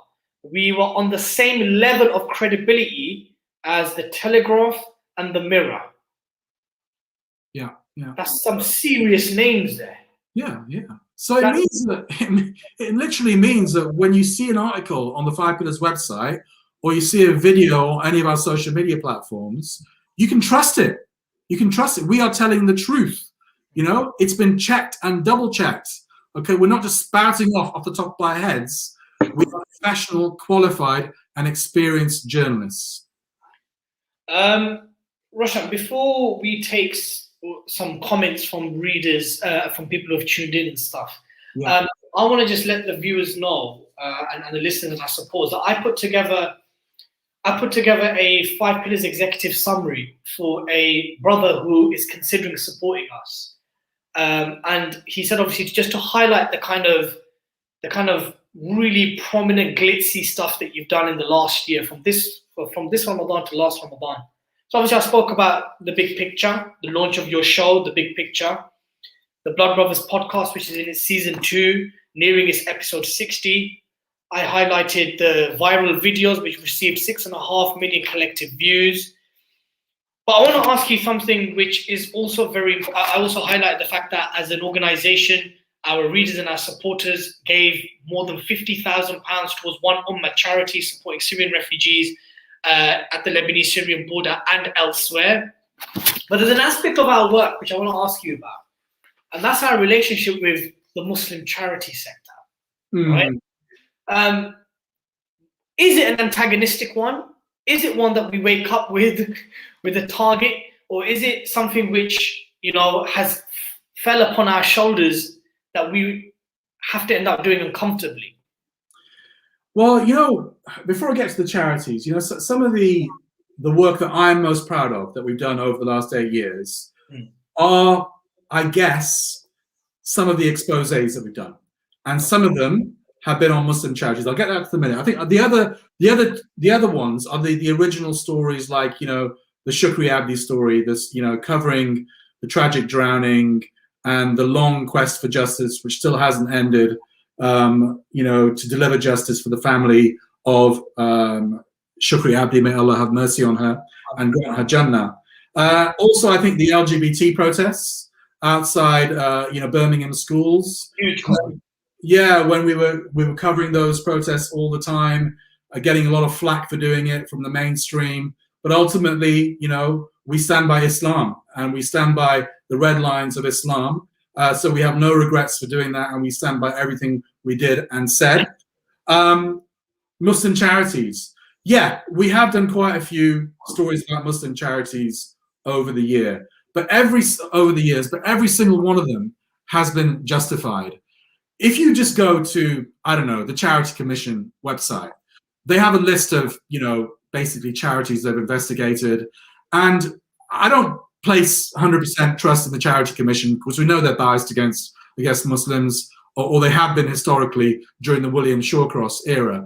But generally, there are some things you just can't deny, you know? And when money is going missing or is being misappropriated, you just can't deny it. And that happens far too often within the Muslim charity sector, unfortunately. It happens in the non-Muslim charity sector as well, but ultimately we're not responsible for them. We're responsible for our own house. Do we wake up every day thinking about how can I get this Muslim charity? No.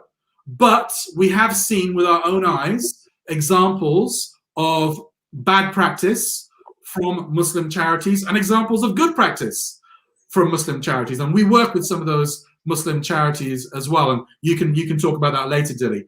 But ultimately, is that a phone call?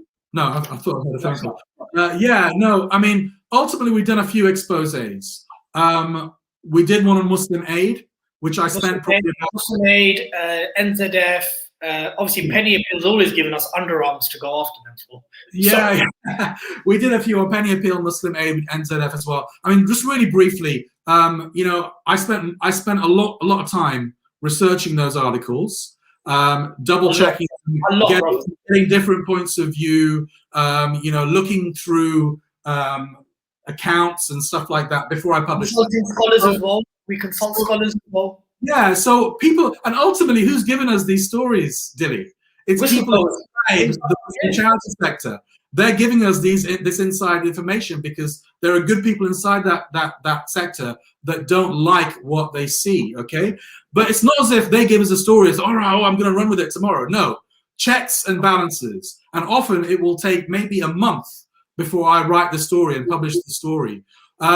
And yeah, we did one on this Muslim Aid, Penny Appeal, NZF. I want to mention NZF because we did a story, quite a hard-hitting story, controversial story on NZF, National Zakat Foundation, about them funding, giving zakat to people who, let's say, were not appropriate to give zakat to by a consensus, I think, of the Muslim community. Yeah. And obviously, they didn't like us publishing that story, but alhamdulillah, the way they've reacted since has really impressed me. Because first of all, they changed their zakat policy, didn't they? So that story led to a practical change in terms of who they give their zakat to, which, I mean, NZF's a massive organization. So that literally has impacted on the ummah. And since then, I think they took it on the chin. They maintained good relations with us. We maintained good relations with them. And I think that was an example of impressive behavior by the CEO, Iqbal, of NZF. And I certainly, I mean, I have a bunch of zakat to give to. I would consider giving to NZF in the future based on how they have behaved since we did that hit job on them. It wasn't a hit job. It was, you know what I mean, did that expose on them. Yeah, I mean, look, I think if there's an exemplary way of dealing with 5 pillars when these things happen, I think Iqbal and NZF show that that's how it should be done. Sure, no CEO, no head of any organization is going to want such a piece to be published, especially when, according to them, as an organization, they felt they had some grounds for giving those zakat funds to those recipients. But the way that they pretty quickly changed their policies, gave people an option to opt out for their money to go towards those kind of recipients, and I don't believe those recipients ever receive zakat funding ever again, is an example of how the Muslim charity sector should take critique and accountability. Look, brothers and sisters, we do not have any joy in going after Muslim charity organizations who generally do good work.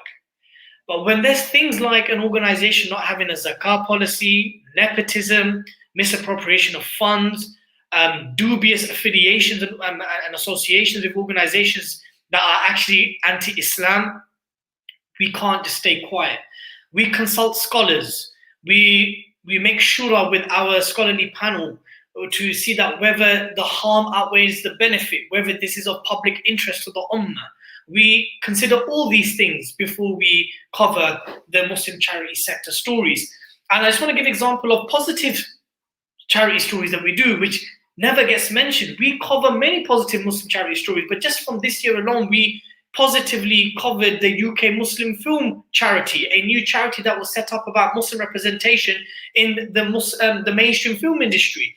We praise Muslim charities for taking principled stances, like Human Aid UK, who called for the Charity Commission to stop their witch hunt. So we not only we give praise and positively cover charities that we respect and take principled stances. You know, Interpal, a charity that's always been witch hunted for years by mainstream sectors and institutions, whether it's HSBC or the Commission, you know, the fact that they take a stance against the Commission. We give charities good coverage when they deserve it, and when it's ugly and bad, we have to cover it, because ultimately, I'm sure you all respect that if you're giving sadaqah, and especially zakah, it's not something that should be taken lightly. Brothers and sisters, Allah subhanahu wa ta'ala tells us in the Quran that those who spend in the cause of Allah, it is like plants that grow 7 seeds and that it continues to grow. Brothers and sisters, we believe that the work of 5 pillars firmly falls within the cause of Allah, because we are entirely, solely, exclusively dedicated towards the defense of Islam, its tenets, its values, its beliefs, its rituals, the belief system which emanates from it, the worldview which emanates from it, and this noble ummah The word noble is a word which Allah and His Messenger used to describe the Muslims. We are entirely dedicated towards the defense and the advancement of Islam and Muslims. So therefore we are confident, and we say with a squarely with a straight face that we believe that supporting 5 pillars is essentially supporting the cause of Allah and His Messenger and the defense of Islam and Muslims. And you will see with our later guests that we have on the later live appeals, du'at, dawah carriers, those from the Muslim charity sector, they will explain to you how 5 pillars defends the work that they do. That's the thing. We have, household celebrity names who are very well known in the dawah field. I'm not going to mention their names, but you can kind of guess who they are. They tell us, if it wasn't for 5 pillars, our life would be so much harder. Because at least we know there's someone there to keep these guys in check. We know that there's someone we can go to when no one else gives us a voice. We know that when a sheikh or a scholar or an organization or a da'i is defamed or witch hunted by the mainstream media, who's going to publish his side of the story? Who's going to go out on the attack on his defense? We are. People know that. People appreciate that. And some of our guests that will come on the live appeals will inshallah show and explain how 5 pillars plays a wider role in defending the da'wah here and the activist circuits in the UK. Brothers and sisters, before we take some comments and read some comments, please donate generously. The link is above Roshan's screen, 5pillarjuk.com/live. Our bank details are there on the ticker below. Someone has asked for our IBAN number. I apologize, that will be in our next ticker in the next show, but I posted it on our YouTube comment and I posted it on our Facebook. The IBAN is there. Brothers and sisters, Allah subhanahu wa ta'ala, the Prophet said in the very well-known hadith that the best of actions, the best of deeds are those which are small but done regularly. Yeah? This is why we're asking you that if you can't give a huge donation, if you can't give a 4-figure, 3-figure donation, please commit something a month. Wallahi, commit something a month. The Prophet ﷺ said the best of creation, the man who will intercede for us on the Day of Judgment, said that the best of acts are those that are small but done regularly. Set up a standing order and a direct debit with 5 pillars. Let it be an ongoing sadaqah jariyah for you in this life and the next. Know that every article, every video, every podcast, every interview, every infographic, any piece of output work that we do will be in the defense of Islam and Muslims, and you will get a reward for it, inshallah. So please donate generously, set up a direct debit. If you're unable to commit monthly, give a one-off donation. If you're unable to do either of that, keep us in your du'as and share this video. That's the least you could do for us. Share this video. Whether you're watching it live now or you see it afterwards, share it on your Telegram groups, share it on your WhatsApp groups, tell your family and friends. Call me on 01234311311. I'm getting lonely. I've only had one call from Brother Asim from Sheffield, who gave us a very positive message, and I've not received any text messages. The lines are open. I'm waiting to hear from you. Yeah. What comments have we got? Yeah. I mean, come on, brothers and sisters. I mean, sorry, I'm not like a jolly presenter, but give them the call. Give them the call. We want to hear from you. This is why we exist. Is we exist for you. So if you're watching it, pick up the phone, give Dilly a call. We want to hear from you. We want to hear what you've got to say. We want to bounce off your comments. We want to hear your praise. We want to hear your criticisms. Give the guy a call. Yeah. All right. Sound of Rain. We've done this already about the standing order. Yeah, we've done that. Okay, so comments. YouTube says Uncle Tom wanted hit Adam. All right, that was Adam Dean. That's when I called Adam Dean and Uncle Tom. Okay, Roshan, what the irony is, where are these guys now? Where's Adam Dean? Adam Dean left Quillian Foundation, and Quillian Foundation closed down, and inshallah we'll see the back of Majid Nawaz very soon from the limelight. Yeah. Assalamu alaikum, my 2 favorite uppity brown people. I think you're a bit more brown than me, but yeah, I'm proud of my brownness. I don't. Sound of Rain says, I no longer watch the mainstream media, so rely on you guys. Jazakallah khair. Nad said, can I just comment on that? Yeah, sure. Look, brothers and sisters, we're not telling you to stop watching mainstream media. We're telling you, in fact, as journalists, correct me if I'm wrong, Roshan, in fact, you told me this in my younger days, read as many outlets as possible. Read as many newspapers as possible, right? Yeah. Unless there is a coordinated, unified boycott of one, we should read everything else. So we're quite adapt and diverse in We know which outlet is coming from which position, the differences and the similarities. I would dissuade everyone from not watching mainstream media. I'm saying that watch it, but know that there is a wider agenda which is well embedded as part of an editorial policy, and that is to depict Islam and Muslims from the lens of counter-terrorism and as some kind of existential civilizational threat to Western civilization. Just always know that there is a particular kind of Muslim that the mainstream media likes, and there's a particular palatable type of Islam that they want to promote. Watch the mainstream media, just don't take it as gospel. That's what we're saying. That one's for you. Yeah, he got taken out differently. Okay, IA, on your left, next live stream, can you guys try and get Loki and Akala on as guests? You've already had Loki. Key examples of blacklist becoming irrelevant when you stay authentic to yourselves. Okay, let me understand. So on your next live stream, can you guys try and get Loki and Akala on as guests? Brother Akala, may Allah guide him to Islam, is a very, very, very busy man. I've been trying to get him on the Blood Brothers podcast for a long time. Low-key, our brother Kareem has featured on the Blood Brothers podcast. He will be making a testimonial video for us, inshallah, for the last 10 days of Ramadan. But to have them on as guests, maybe a bit of a big ask, is highly unlikely. But expect them to be on future shows of ours. If not the Blood Brothers, then obviously the Big Picture or any other capacity, inshallah. Rupert Murdoch, A'udhu Billah. Yeah, I take that comment back. That was, that was me shooting from the hip. Obviously, I don't want anything to do with Rupert Murdoch. I was just trying to say that I just want 5 Pillars to be as big as it can possibly be. 5 Pillars reaches all the way to Canada. Yeah, you went on a tour of Canada, two tours. representing us, didn't you? 2 tours, yeah, 2 tours. I was kindly invited by the NYM Inc., which is a West Canadian Dawah organization led by our dear brother Dr. Saeed Ibn Iqbal, Dr. Omar Shindel. The brothers were very kind enough to invite me twice to Vancouver, Alberta, British Columbia, Calgary, and I took part in the Canadian Dawah conference under the capacity of 5 Pillars, and mashallah, very honored to have met the Muslim community there, who are surprisingly very, mashallah, Muslimic in them parts of West Canada.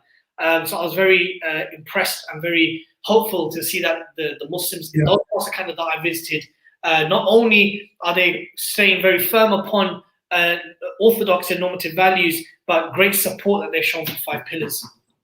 Yeah, and North America is an area that we want to expand into. We're particularly interested in kind of reaching, setting up offices and just doing more content about Muslim minorities in the West. Because in a way, Muslims in the Muslim world are quite well covered by agencies like Al Jazeera, but Muslims, minorities in the West, let's say in France, where they're just getting a kicking at the moment by the Islamophobic French authorities, and in Germany. Yeah, I'll stop what I'm saying. Take the call. Look how happy I get when the phone rings. Come on, bro. That was me telling everyone off. Assalamu alaikum wa rahmatullahi wa barakatuh. You're through to the 5 Pillars studio, which happens to be my humble abode. It's your brother Dili Hussein. Who am I speaking to? Assalamu alaikum, brother. This is Nizam. Basically, I follow you guys on Facebook. I'm also friends with you guys on Facebook as well.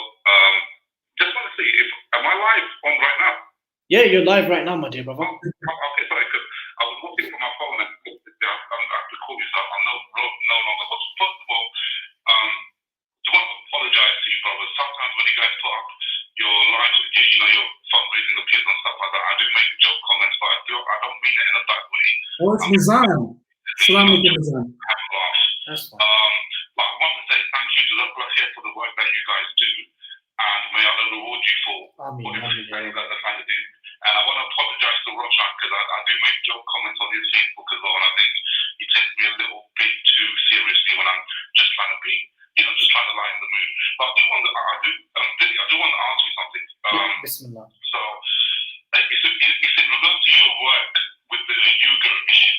Okay. As you know, there is this, the Western governments are trying to ramp up things about, things against China. And although I do critique the Chinese government in regards to what's going on with the Uyghurs, obviously there's this schism being created now in terms of, there's this debate about whether or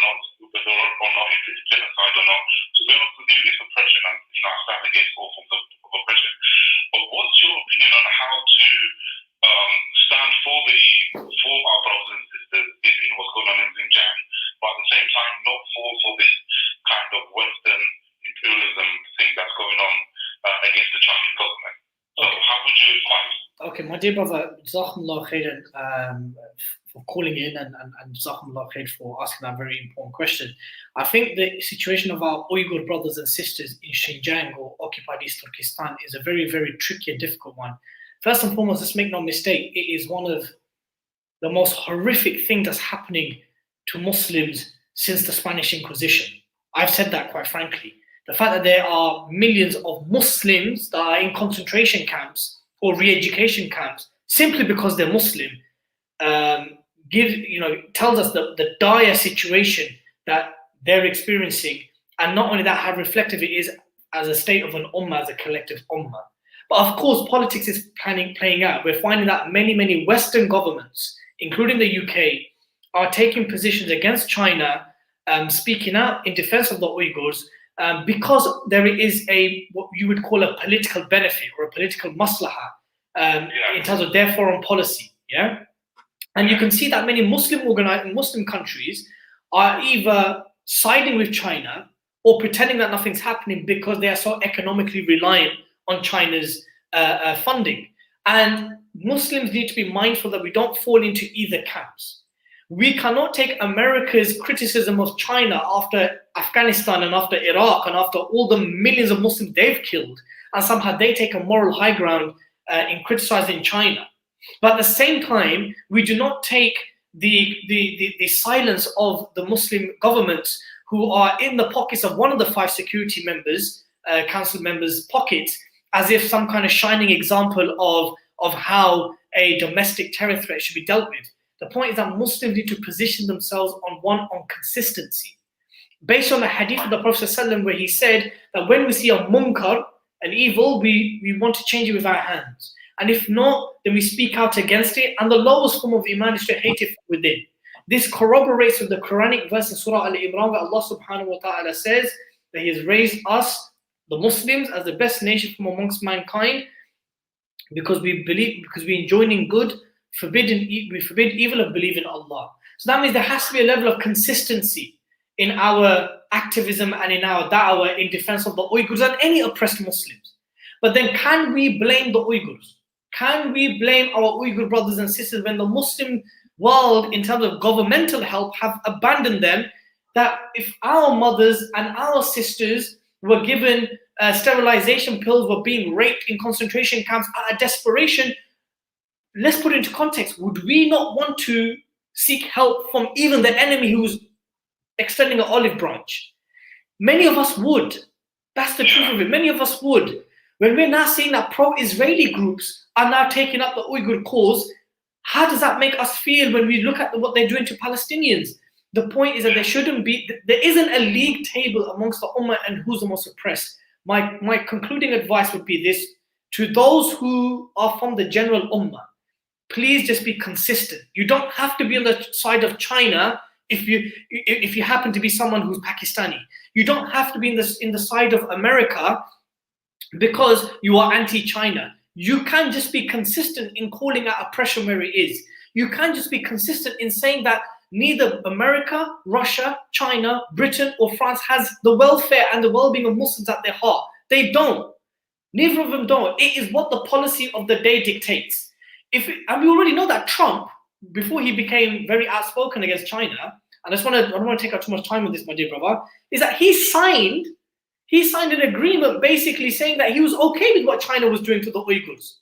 We know that the PREVENT strategy in the UK, that training was delivered to the Chinese officials in 2015 or 16. So we know that it is what the policy of the day is. They are pro-Uyghurs today, they'll be anti-Uyghurs at the drop of a hat. That's what I'm saying. So please, my dear brothers and sisters, our loyalty is to Allah, His Messenger, and the Muslims, and therefore we remain consistent upon calling out wrongdoing where it's done without taking geopolitical sides of any respective countries. I hope, my dear brother, that answers your question. Can I ask one more question related to this, though? One more. My dear brother, wallahi, we are short for time. Okay, do this for me. Drop it in the comment section, and inshallah, Roshan will read it out, hopefully. But if I take another call now, we're nearing 8 o'clock, and that's when we have to lock off, my dear brother. But I hope that answers your question. If there's a second question, drop it in the comment section. We'll try to address it before we close, my dear brother.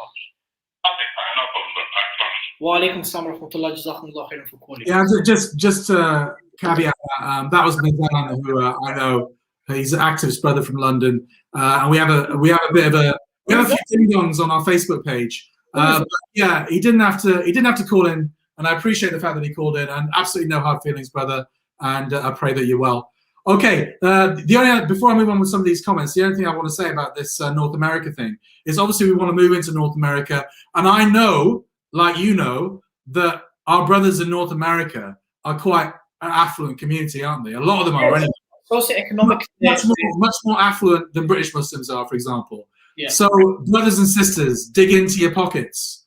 $5, $10, $20, it's nothing for you guys. It's absolutely nothing. And you'll be supporting a great cause, and inshallah, a cause, 5 Pillars, which will be doing increasingly more stories, and perhaps one day even having a 5 Pillars USA or 5 Pillars North America dedicated website.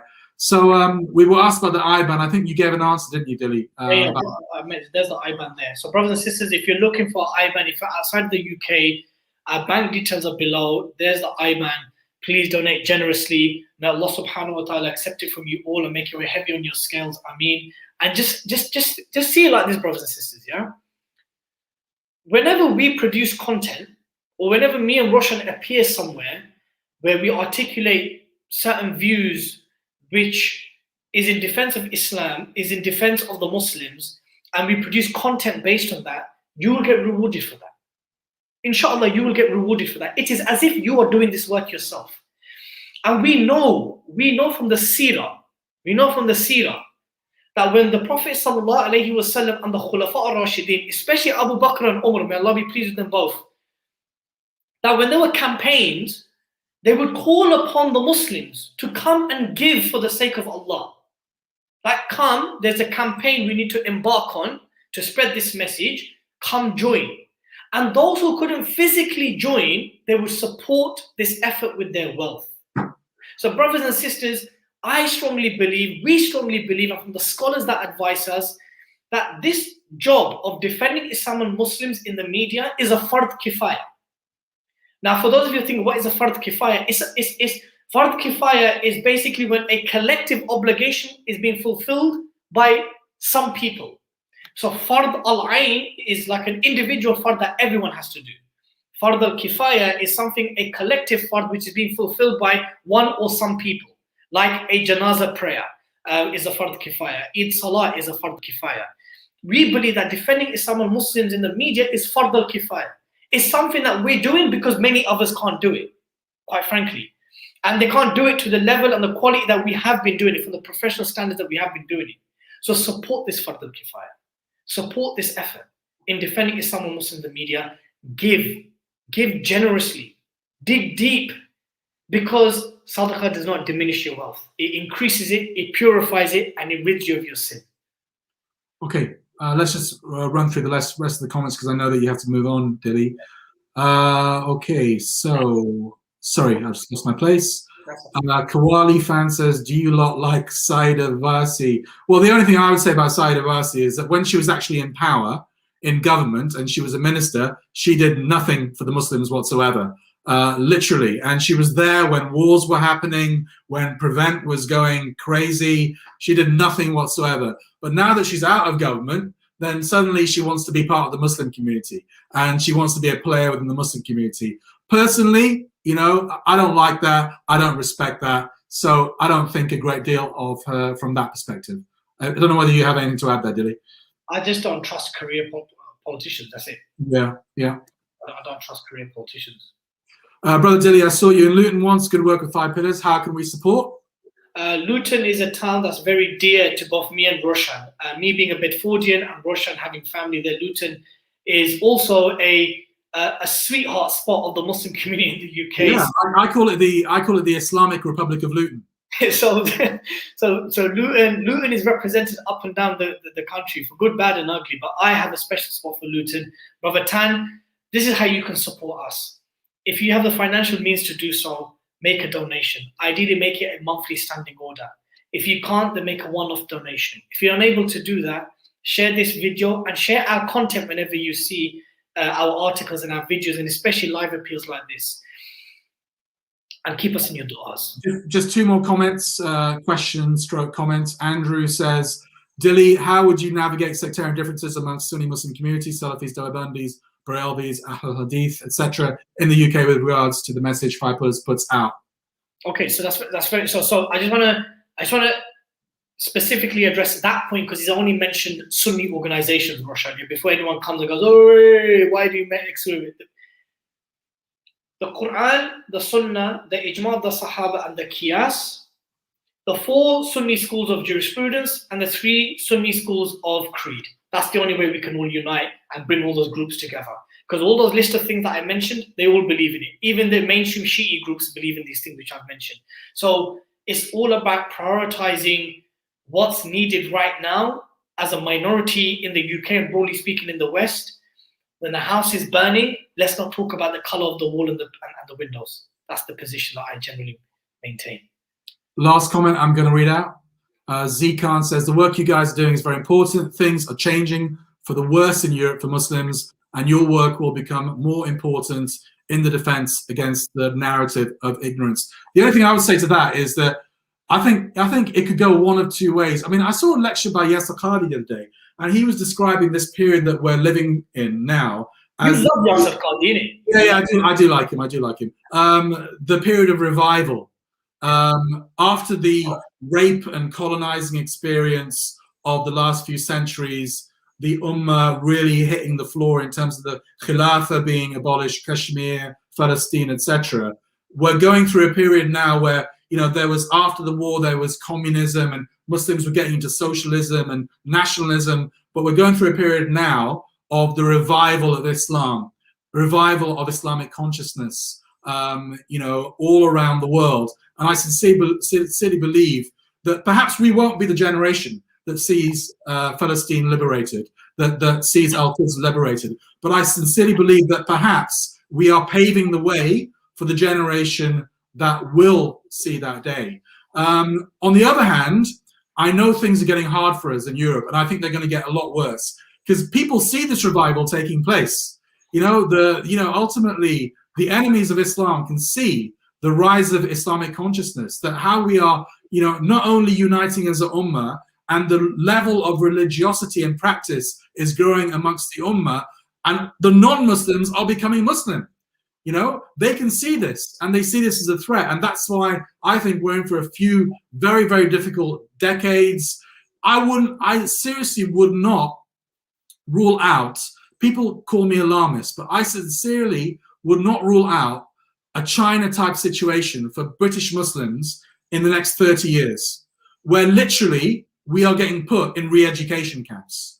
Now, that might sound outlandish, it might sound incredible to even think about it, but this is a process. It happens with demonization, it happens with, basically the reformation of Islam, and if we don't follow that route, what lies in store? Re-education camps. So I think we've got to, before we wait for them to literally get the guns out, to literally get the pitchforks out, we've got to do our work now. And that's why the work that we do is crucial. I just want to add to that point. And I think Yasser Qadhi, Dr. Yasser Qadhi, he based it on, there's a prophetic example of it. Because before our Prophet ﷺ, before the Ansar gave him Nusra, as in they came and gave him the Pledge of Allegiance to welcome him to Medina, to establish a society there, it was a very difficult time for the Prophet. Khadija radiallahu anha passed away, Abu Talib passed away, there was the boycott of Banu Hashim, there was the incident at Taif, there were many tribes that were coming and rejecting and refusing to give the Prophet support. So it was at the darkest time, the most darkest time of the Prophet's life when victory came. When the Medinans welcomed him to come and establish a society and a community there. And we know that it is nearly at the darkest time that Allah gives his victory. We saw this with the liberation of Jerusalem under Salahuddin al-Ayyubi rahimahullah in 1187. That took nearly 100 years. We saw that the Battle of Ain Jalut under Sayyid Qutuz and Baybars, after the sacking of Baghdad, after 3 years that took, dark period. So similarly, I agree with Roshan that before Allah's victory comes, and it may not be our generation, but we definitely need to lay the fruits and the seeds for it. We may not be that generation to see it. We also know, and it's important that even in live appeals, Roshan, that we talk about these things because it gives the ummah hope. Brothers and sisters, Musa alayhi salam, he liberated Bani Israel from the shackles of Pharaoh's tyranny. He split the seas with the permission of Allah. And this was the same generation that refused to fight with Musa alayhi salam. And Allah told them, just go to the gates of Jerusalem and I will give you victory. They refused to fight under Musa. This is the same generation that saw seas split. Yeah, but victory came once that generation had been gone and a new generation came. So the ummah will face difficulty and hardship. The difficulty and hardship may increase before the good times and the victory comes. We just want to be a part of that movement that brings revival, that keeps the idea of revival alive, and to give Muslims glad tidings and hope that you have us here. You will have 5 pillars here, don't worry. When things are looking bad, when you are reading articles and news reports every single day demonizing Islam and Muslims, know that you can turn to 5 pillars. Know that the ulama, the mashayikh, the groups, our activists, there is a safe haven, a safe space at 5 pillars. So as long as you fall within the umbrella of grassroots and mainstream normative Islam, we are here to defend the deen and defend this ummah. So please, brothers and sisters, donate generously. The link online is just above Roshan's screen, 5pillaruk.com/live. Our bank details are on the ticker below. We will be taking some concluding comments just towards the end. We're here for about another 15 minutes. I've had 2 phone calls, 2 very nice phone calls, no text messages. The blowers are open. Call me on 01234 311 311, and the mobile number to text me on is on the ticker below. Times are hard. Times will be difficult. Even the word fitna comes from the word fitan, which means the cleansing process of a stone. Right? When a stone is dirty, it's the cleansing process. Or when gold is dirty, it's the cleansing process. So we need to be a generation, an ummah that's worthy of Allah's victory. Right? So therefore, there'll be the best of our character is shown at the most difficult of times. Keep your chin up. Remain optimistic. The reason why so much hardship and oppression is taking place is because we are the flag bearers of truth.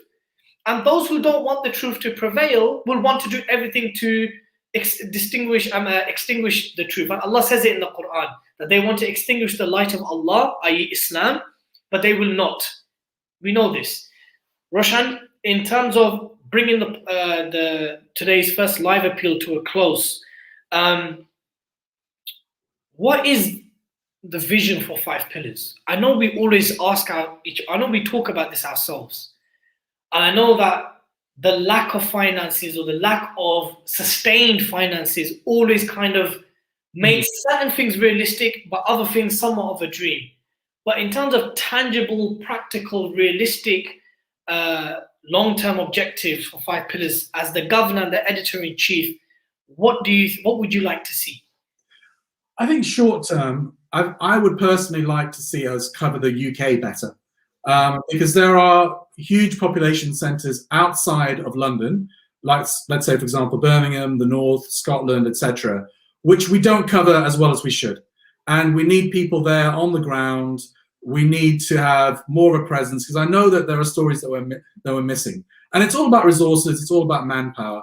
So I think a tangible, over the next year is to vastly increase our expertise, because that's our unique selling point, isn't it? Britain. But also, long term, I want to see 5 pillars expand around the world. I want to see specific websites dedicated to certain geographical areas. I want to see a 5 pillars USA, or a 5 pillars North America rather.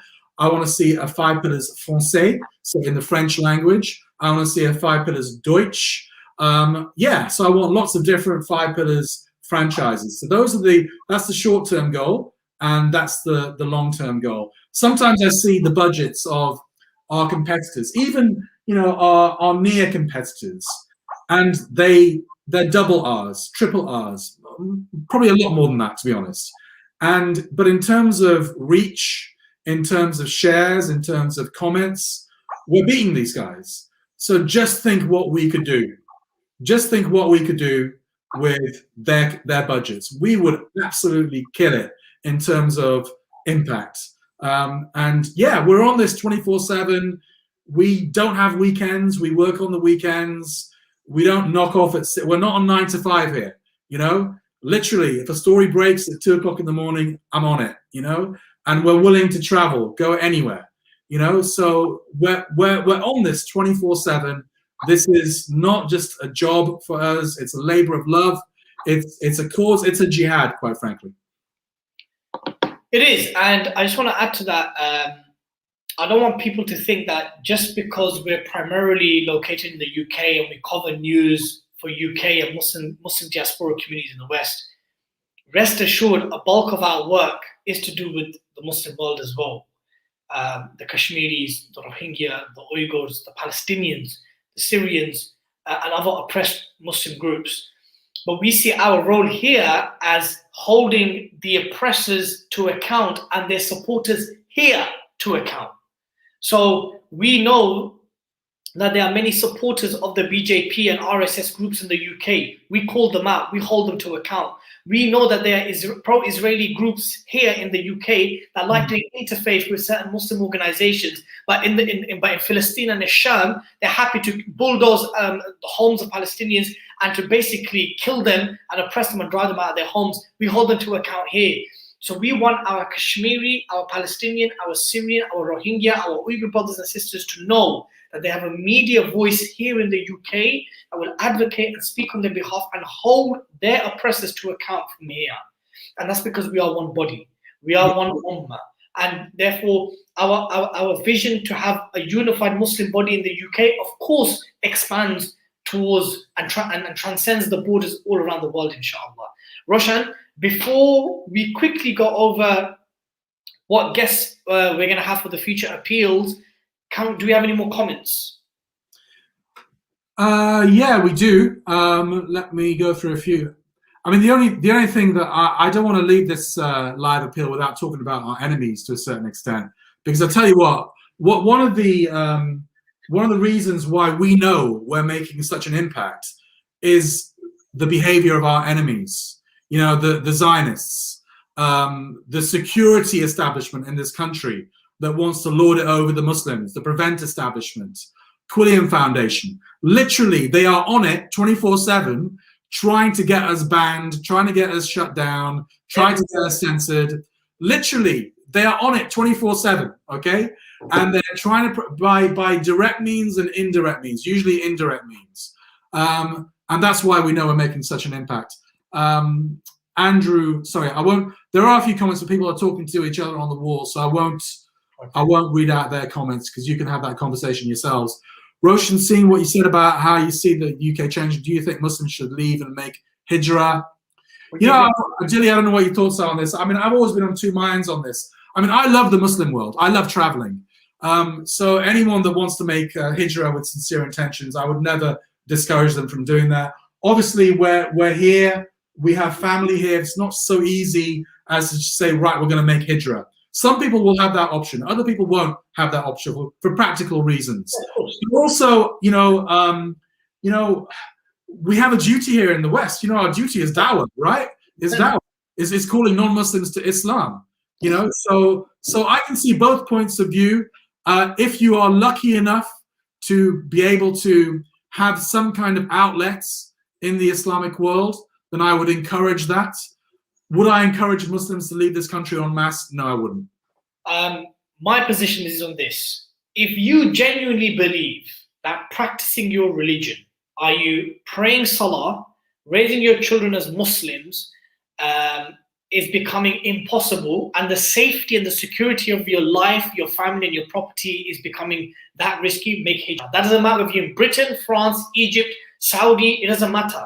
If these 3-4 things become that scary, life-threatening, it could be the case that someone makes hijrah from Saudi to the UK because they have to, because their life, property, and honor and security is at threat. I still believe that the UK is one of the most, if not the most comfortable place for Muslims to live in the Western world. I am of that position. But that doesn't mean that because of this perceived comfort, that we have to take BS, that we have to be silent and take oppression and be discriminated against and have a two-tier system in how we're dealt with by various government institutions. Because unlike others in our community, I don't, and I know Roshan doesn't, we don't see ourselves as subjects of this country that is indebted. We pay our taxes. We abide by the law of this country. We see ourselves as equal citizens, even if we're not treated as such. So therefore, we have a duty in this country to enjoin in good and forbid evil, and to invite the people to Islam, or to at least defend Islam and Muslims here.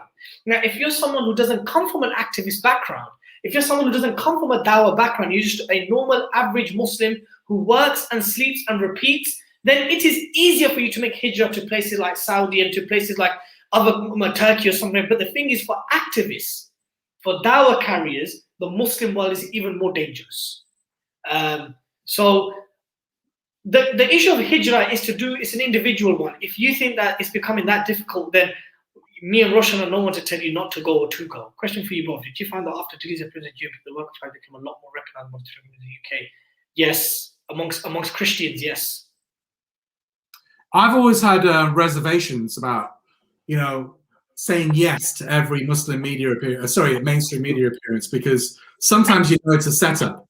But I think on reflection, it's very difficult to turn down a media appearance when you're going to get literally millions of eyeballs on you, because ultimately it does put the work of 5 Pillars in the spotlight.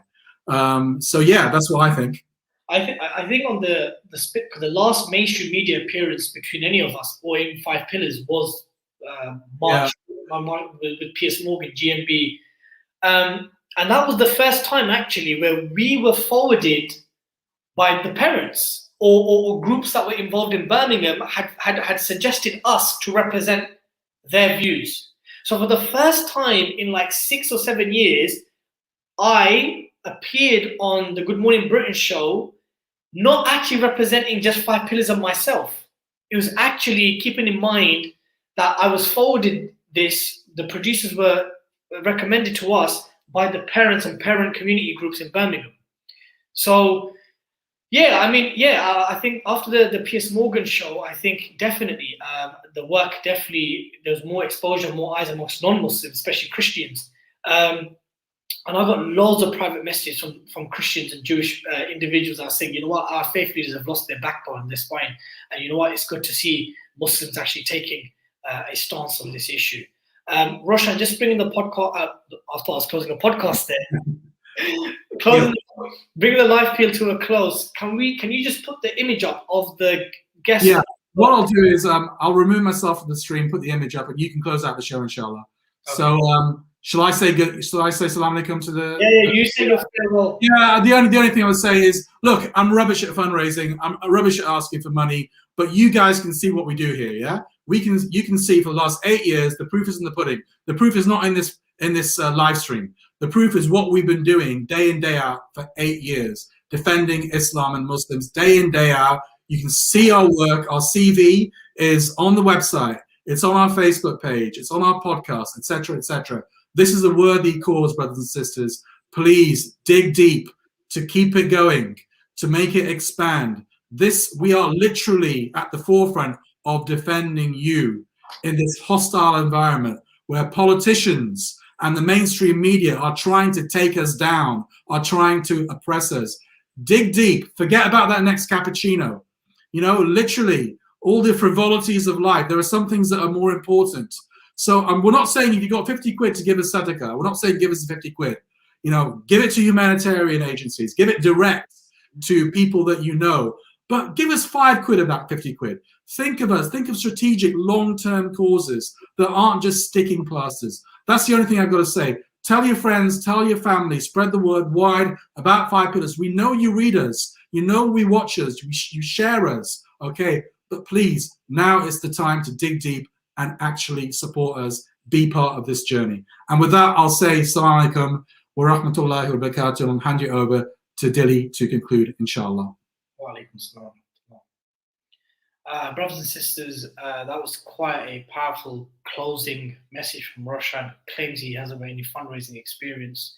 MashaAllah, tabarakallah. And I'll just add to, you know, the importance of supporting 5 Pillars and organizations that don't fall within the kind of humanitarian realm. We're here because we know that for years and decades and generations to come, Muslims will most probably still be in the UK or in Europe. And the challenges and the difficulties are not getting easier, they're getting harder. And when the mainstream media is multi-billion, not even multi-million, multi-billion dollar industry, all of whom have decided that it is acceptable to defame and demonize Islam and Muslims, how can you not want to support the only independently regulated Muslim news site in the English language in the world? Why would you not want to support that? We're not telling that you have to agree with everything. We're saying that, sadly, we've all you got for now. And our values and our work and our longevity speaks for itself. The fact that we started off as a mere blog site 8 years ago, and we're here making big moves with the limited resources that we have. Brothers and sisters, Allah tells us in the Quran that spend from what you have in good. So spend what Allah has given you for good causes, and you will be repaid, and you will not be let down. That's in Surah Al-Baqarah. Allah is telling us that the wealth that He has given to us, that He has blessed us with, to spend from that wealth in good, and that He'll repay us back for it, and we will not be let down. Brothers and sisters, dig deep. Give for the sake of Islam. Give for the sake of the advancement of Islam. Give for the sake of the fact that Islam and Muslims are being attacked. Whether you like it or not, it's being attacked. And if you believe that there needs to be a pushback, there needs to be a counter, there needs to be a platform from which we as a community can defend our deen and this ummah, you have to give. How can you not give? So please donate. 5pillarjuk.com/live.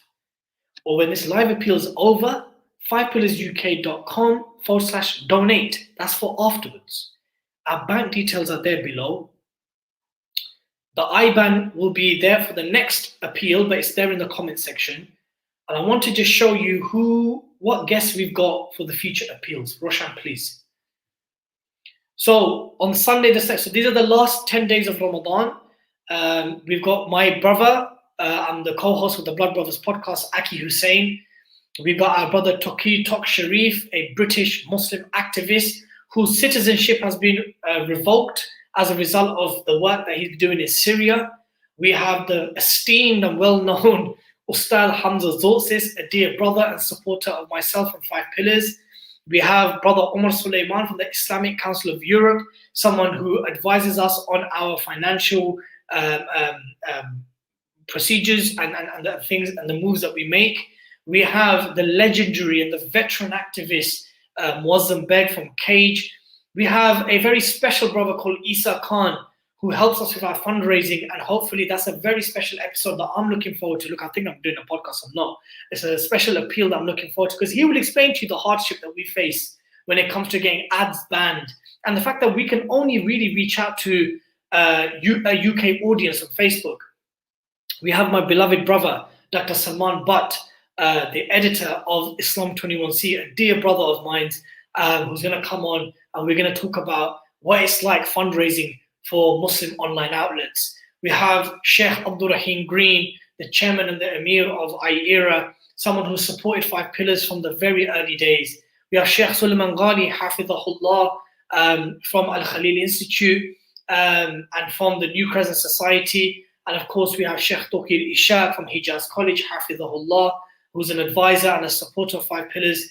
These are very personal and intimate guests that we have. We could have got big household names that have got huge followings. Some of these do, but we could have got big, huge names. But no, we wanted an appeal with individuals who are close and intimate to the organization. People have seen our growth and our development, and people have been involved and give themselves. Brothers and sisters, this was our first appeal. I pray to Allah subhanahu wa ta'ala that everyone that tuned in and gave for the sake of Islam and Allah, that Allah accepts it from them on the Day of Judgment, makes it weigh heavier on their scales. Ameen. I pray to Allah subhanahu wa ta'ala that those who did not have the means to give, that inshallah Allah gives them the means to not just support 5 pillars, but every and any just cause for the sake of Islam and Muslims. Ameen. I pray to Allah subhanahu wa ta'ala that in these concluding days of Ramadan that we are approaching, that Allah accepts our siyam, our qiyam, our sadaqah jariyah, accepts all our good deeds and forgives our sins. Ameen. I pray to Allah subhanahu wa ta'ala that He takes 5 pillars from strength to strength as a mechanism, as an outlet to defend Islam and Muslims. Ameen. I pray to Allah subhanahu wa ta'ala there are other many organizations like 5 pillars that come in the future that don't just do what we do, but do it better than us. Ameen. I pray to Allah subhanahu wa ta'ala that He relieves the Muslims who are facing hardship and difficulty all around the world and replaces it with security and victory. Ameen. I pray to Allah subhanahu wa ta'ala the Muslims that were with us last Ramadan and not with us this Ramadan, that they are given Jannat al-Firdaus fil A'la. Ameen. ربنا آتنا في الدنيا حسنة وفي الآخرة حسنة وقنا عذاب النار. آمين. ربنا ظلمنا أنفسنا وإن لم تغفر لنا وترحمنا لنكونن من الخاسرين. Ameen. Brothers and sisters, Jazakumullah khairan for tuning in. Our next live appeal will be on Sunday, the 2nd of May, with my brother Aki Hussein. And until then, Assalamu alaikum wa rahmatullahi wa barakatuh.